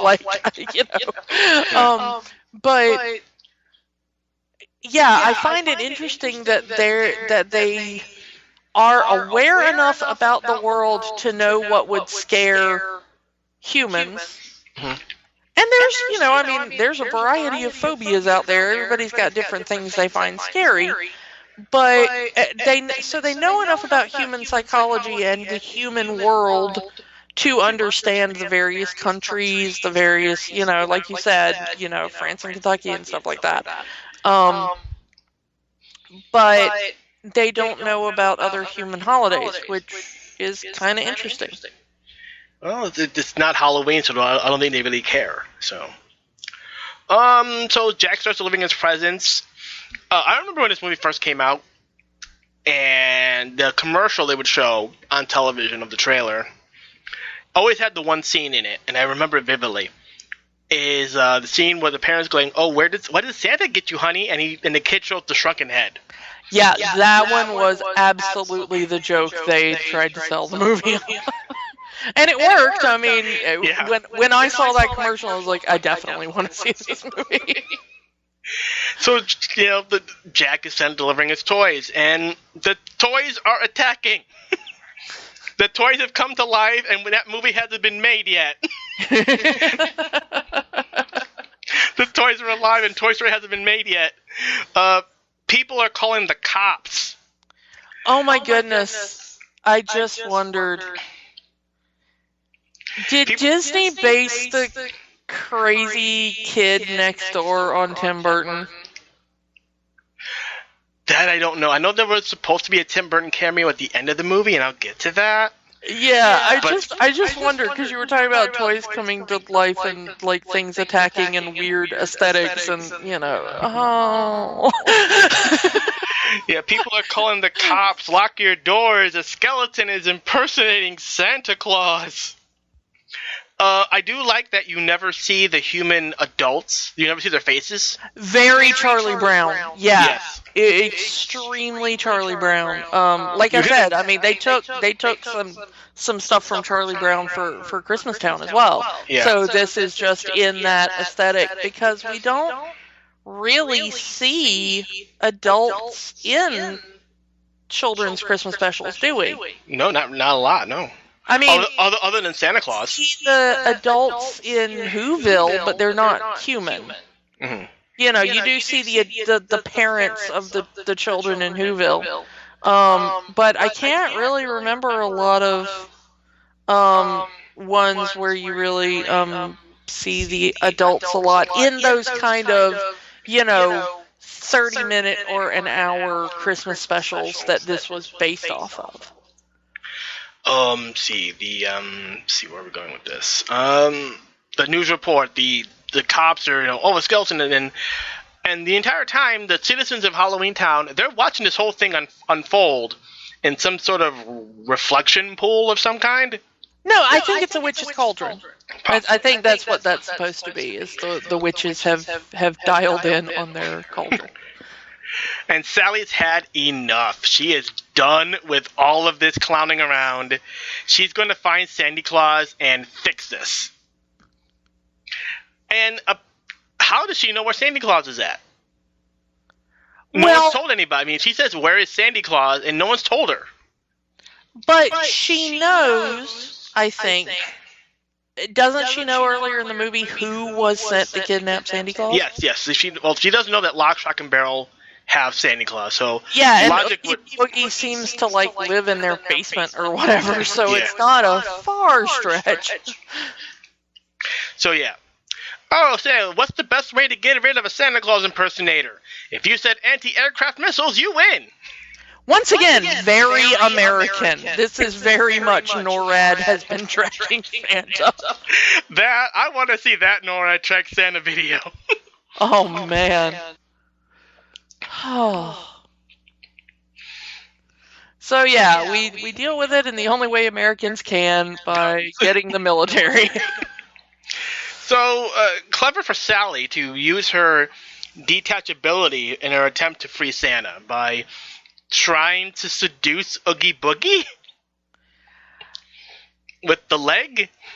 Yeah, but I mean, it works. Yeah, I mean she's a very smart woman, and she knows what every person wants to hear, really, except for Jack. Yeah. She knows what Jack needs to hear, but she doesn't seem to be that great at what Jack wants to hear. In detaching her hands to untie Santa Claus, and I'm calling it. This is this movie's Secretly Swole, because her hands are still holding up Sandy Sandy Claus and stuff. I mean, her hands still have some strength to them, even detached from the body. So that's this week's secretly swole character, is Sally. But it doesn't really go all that well for Sally, because Oogie finds out the leg isn't attached to anything. She turns around, finds Sally, and Sally gets captured too. So, she tried. Also, bad Oogie Boogie, because he just goes touching that leg with no permission. Yeah. Bad Oogie Boogie. Do not touch. No. Missile hits Jack. Going down. He takes it in stride, though. He seems rather chill about it as he's spiraling down. Well, in Halloween Town, as far as Halloween Town is concerned, Jack has been destroyed, blown to smithereens. And the mayor does the only thing he does, which is tell people the news. Once again, town crier, not really a mayor. Yeah. Poor Jack, as in that's the name of the song. Yeah. He screwed up, and he knows he screwed up. Yes, he never intended to hurt anybody, and I'm pretty sure he never meant it to go as far as it did. He just wanted to do something good, something new. But at least he tried, and that's his rationale for the whole thing. But, it takes him a missile to the face before he realizes that maybe this is a bad plan. That some guys need to be hit by the clue-by-4 sometimes. You want to talk about a boneheaded dude, man. Yeah, I know, right? But the whole experience has made him feel like himself again. He's back to the old Pumpkin King. I am the Pumpkin King, and I love that. That is Danny Elfman delivering that line, and I love it. Yeah, it's such a great delivery, because it's said with even more gusto than the original when we get that little riff in there, that one little melodic bit. Yeah, I'm Jack. I am the Pumpkin King, and rips off the torn Santa Claus suit. As you said, he has his regular Jack suit underneath. Yeah, he didn't commit to the bit. That was just a quick costume that he threw over. This is what I want to say. Santa's hat completely intact. Christmas magic. It's got to put up with a lot of friction from high-altitude air. Not to mention the chimneys. And soot from the chimneys, yeah. So Santa's hat completely intact. And Jack wants to set things right. Hopefully there's still time. And just jumps through a grave just to get... Apparently that's how you get to Halloween Town. Yeah, any random grave. See, I told you, they're used to our world. So, say what you want about Oogie. He took the time to sew Sally's hands and leg back to her body before tying her up. Yeah, good for him, I guess. I don't know.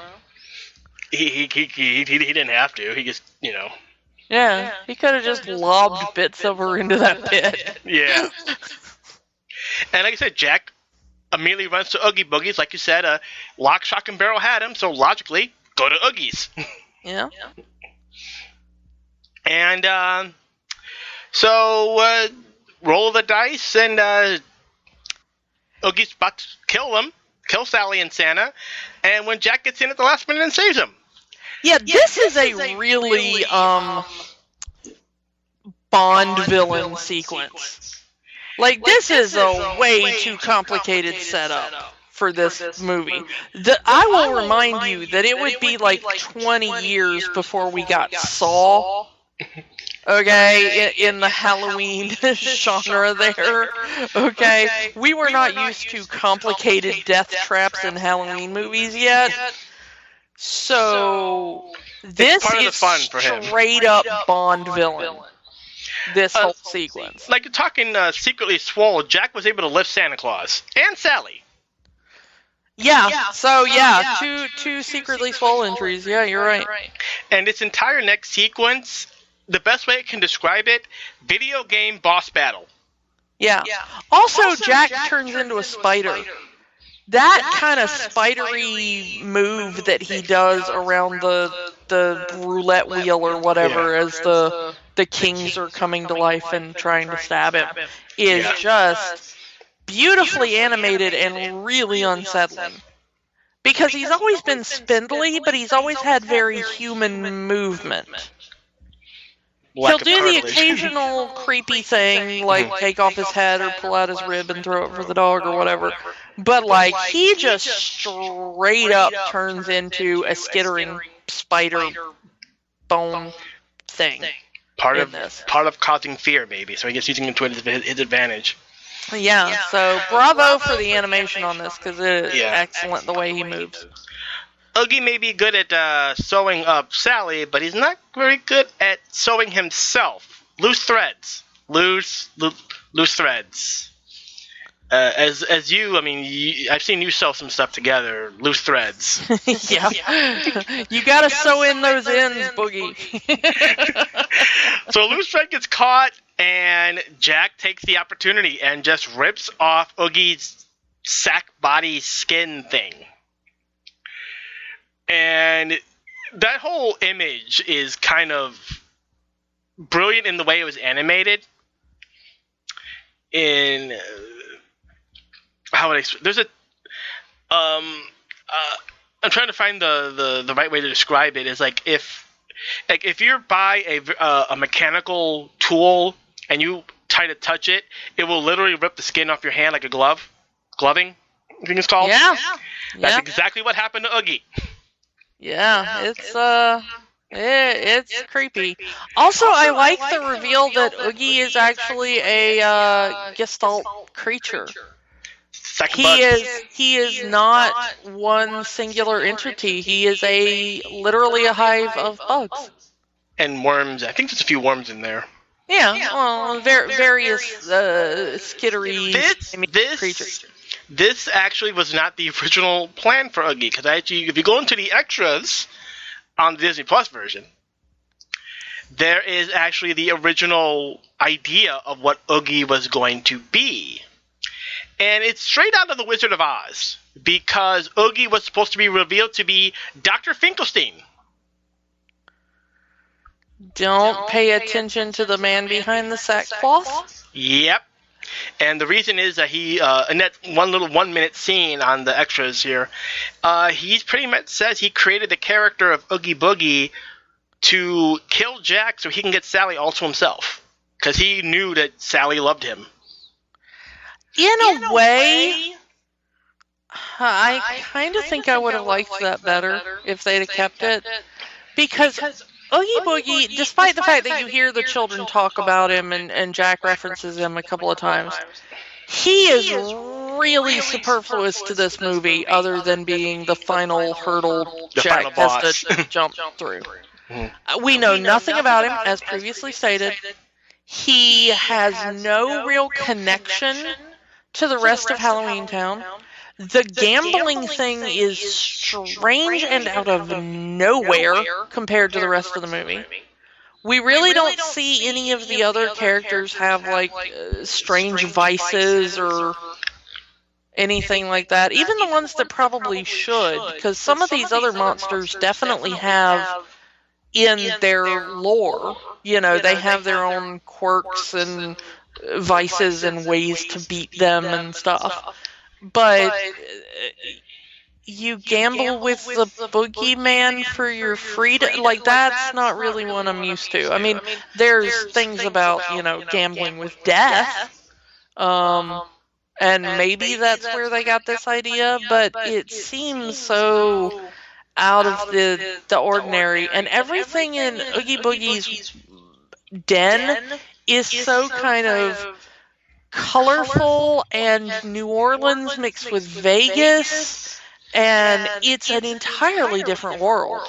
Mm-hmm. So to suddenly have this be a character created by another character we already know, that we know would have a reasonable beef against Jack, and a clear motive for holding Sally hostage and, wanting this to go wrong for Jack would have made a lot more sense than this kind of random bug in a bag character that we got. Yep. I love that there's I guess you can call him the main bug, because he's still saying my bugs, as he scatters and gets squashed by Santa.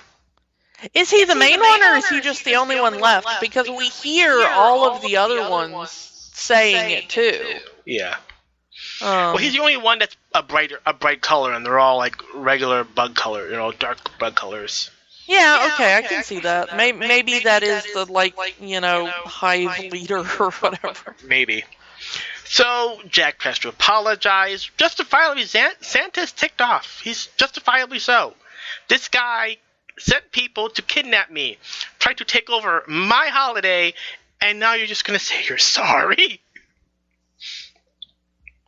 And I love that he just straight up says Sally's the smartest person here. You should really listen to her. Like, she's the only one with any sense. Why don't you listen to her?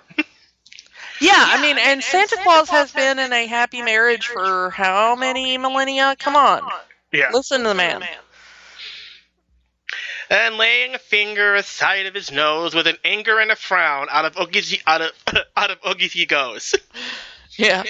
I did like that kind of subtle little nod to the poem that gave it the name there. Yeah.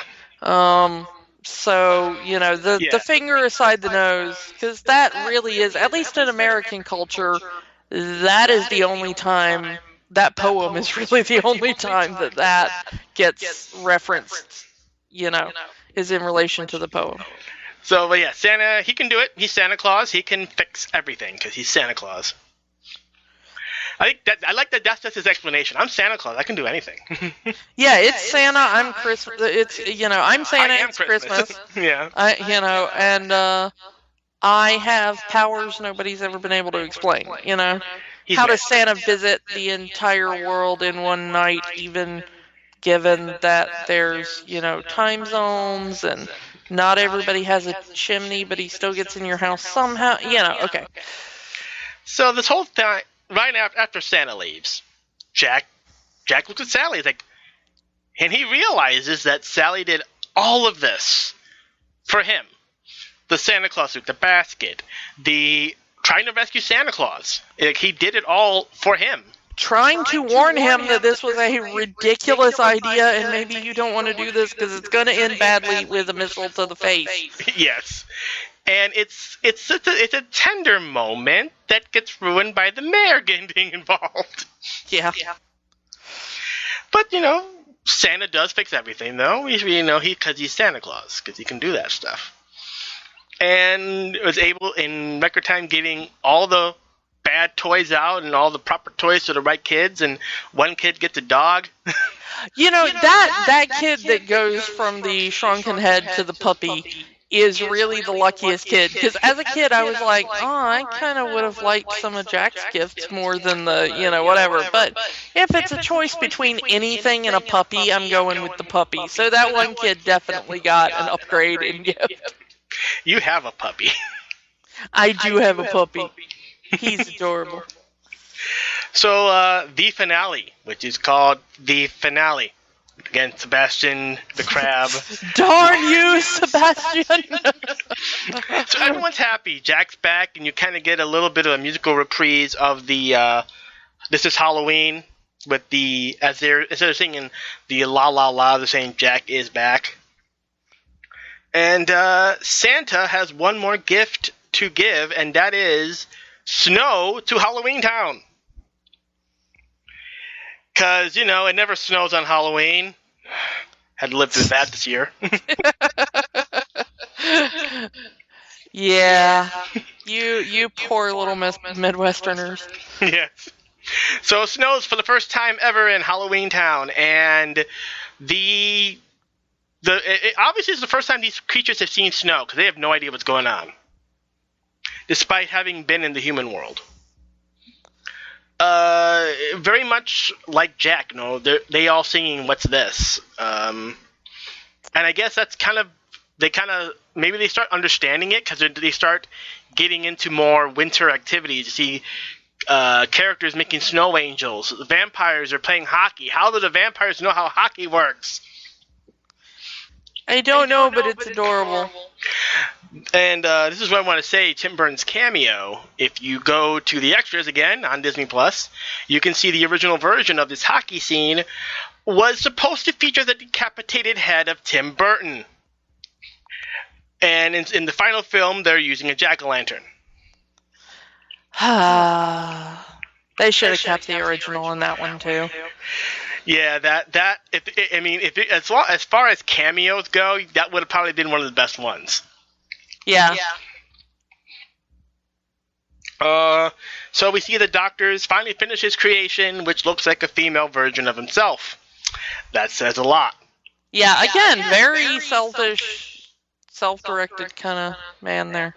Yeah. And while the citizens of Halloween Town are enjoying the first snowfall ever in the town, Sally is just wanders off, mostly because she probably saw Dr. Finkelstein and doesn't want to get locked up again. Yeah. But this time Jack follows her into the graveyard, into that spiral hill. And he kind of admits that he has a thing for her too. My dearest friend, I've come to join you.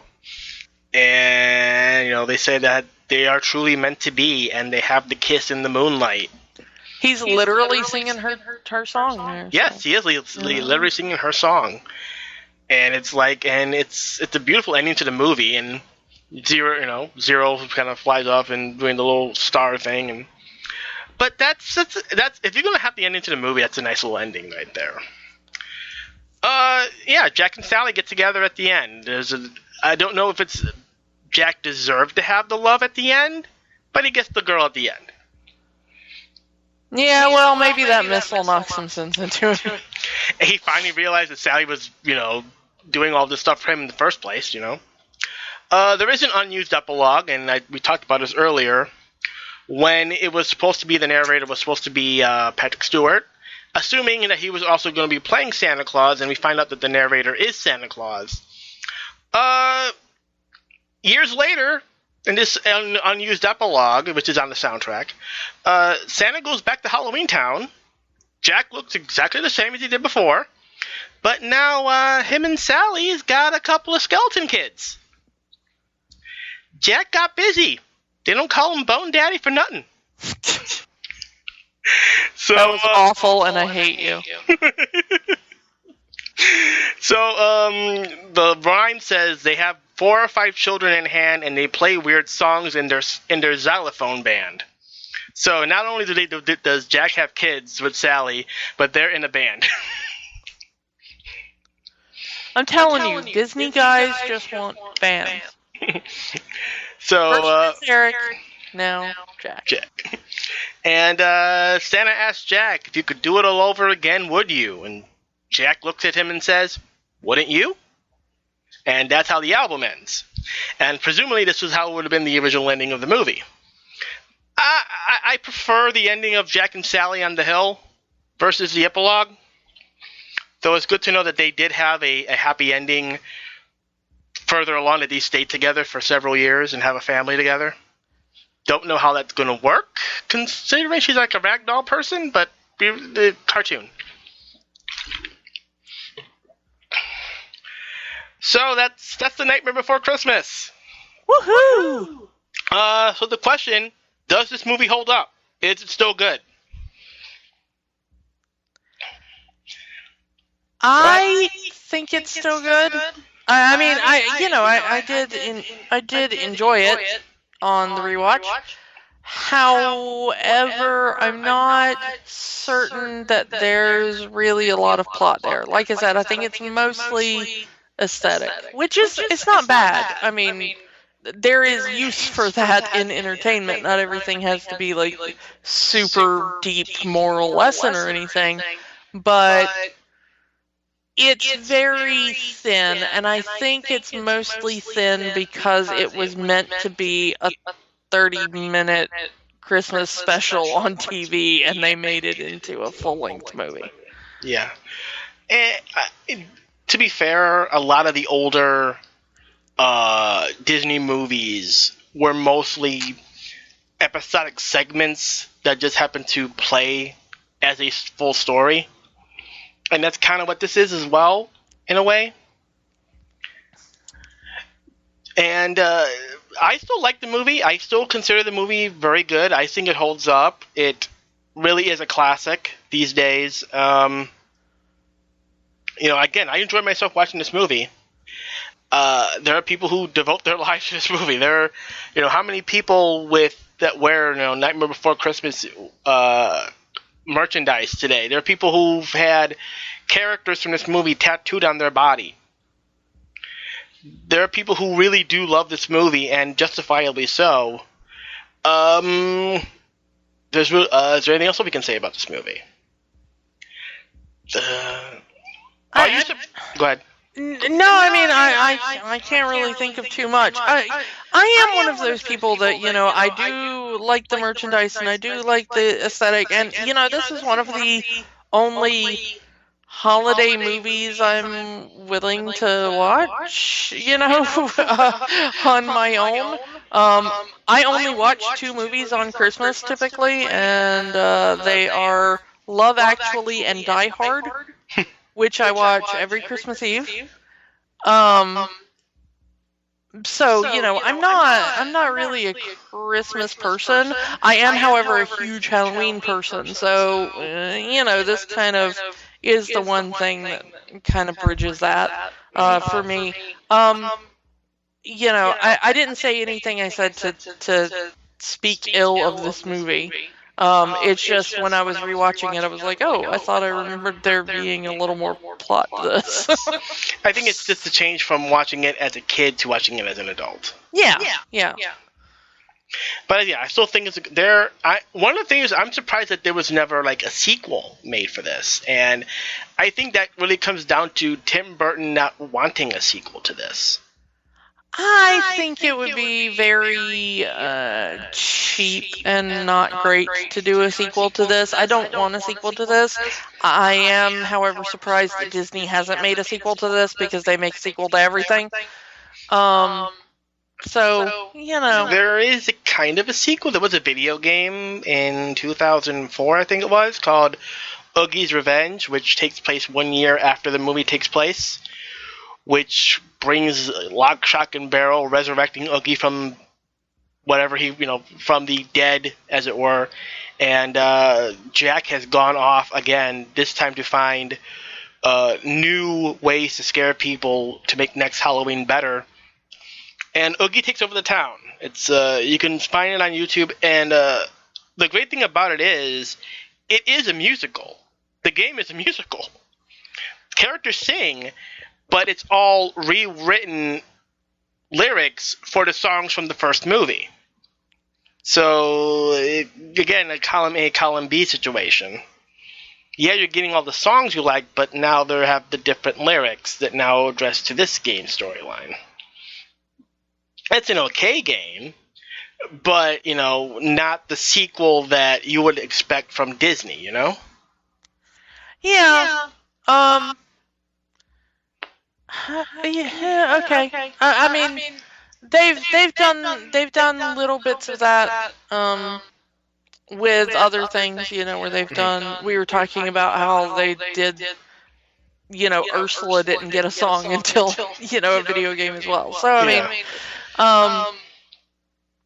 but I'm kind of glad they've left this one alone because as much as they have, because I don't really want it touched. It's kind of a perfect little bit of whatever it is. Mm. Yeah, agreed. And again, that Disney has wholeheartedly embraced this movie in the almost 30 years since this movie came out. With you can meet Jack in the park. You can meet him. He's a big part of the Halloween parade. They changed the Haunted Mansion to be Nightmare Before Christmas every Halloween. Yeah, which is great. And the Jack Skellington's character has become one of those cameos they put in all these Disney things. Yeah. And everything. There's a character that looks kind of like him in Princess and the Frog. He shows up in a lot of other, Selick or Burton productions. Mhm. He's definitely in Beetlejuice. He's definitely in Coraline. He's definitely in James and the Giant Peach, which he's actually just a character in James and the Giant Peach. They didn't even, kind of do anything other than stick a pirate hat on him, but it's the same character, basically. He might be in Finding Nemo. There's debate on whether or not you can see his kind of silhouette. Things like that. So, I mean, he's shown up in a bunch of other stuff. Once Disney kind of embraced that this movie had fans, Yeah. So I think that's really all we can say about The Nightmare Before Christmas. Good movie. Yeah. Watch it. Definitely watch it. So if you want something a little less schmaltzy for Christmas this year, show this one to your kids. I always say to family, because especially recently, Frozen 2 came out, and a lot of parents are aware of certain plot twists in this movie and don't want their little kids to be scarred for life. So I always tell them, if your kid can handle The Nightmare Before Christmas, Frozen 2 will be nothing. Yeah, and honestly, spoiler alert, kids are way more resilient than you give them credit for. Mm-hmm. Just across the board. You gotta remember that, all the things that these Disney movies are based on, come from really gruesome fairy tale stories that were meant for kids, Kids love a good fright so long as it's in a safe space. Yeah. So long as afterwards they can bury their head in your chest and be like, yay, So, I mean, maybe don't show this to your 2-year-old. Yeah. But if you got, an 8 or a 9-year-old, they're definitely old enough for this one, I'd say. Yep, definitely. So let's move on to next week. Let's stay a little bit into the Christmas mood, but I'm going to spare you a full movie. Yay! I'm going to spare you a full movie. Early Christmas gift. Let's just do a short. Let's do an extended short. Definitely one of my favorites. Mickey's Christmas Carol from 1983. Ooh, definitely. Going back in time a little. Going back in time a little. Again, this is an era where you and I are very, very small. Well, but also when we got a little older, this was on TV every Christmas. It is. And I mean, it still is now. But I mean, there were. This was one of the prime. This was up there with Charlie Brown Christmas. And this is a bit of a resurgence for Mickey, who kind of went away for a long time, not really being used much, if any, within the last 20 years or so at that point. Yeah, there weren't a lot of Mickey shorts when we were little, really little. New ones, anyway. They were all the classic ones. Yeah. So this is like a return of Mickey Mouse in a way. So we're going to go back to that, the Christmas classic, Mickey's Christmas Carol, and we'll see where we go from there. Again, so next week might be a short one because this one's only 25 minutes long. Yeah. So that's about it. Again, all of you and yours have a very happy holiday season. And hopefully you guys will join us next week as we watch one more Christmas special. Yeah. Thanks for joining us. It's been a blast. Bye. Bye. Thank you for listening to Rewatching the Magic. We invite you to keep the magic going by joining the conversation online. Find us on Facebook at Rewatching the Magic, on Twitter at Rewatch the Magic, And of course, find all new episodes at rewatchingthemagic.podbean.com. Until next time, remember, the magic is for everyone. It only stops if you let it.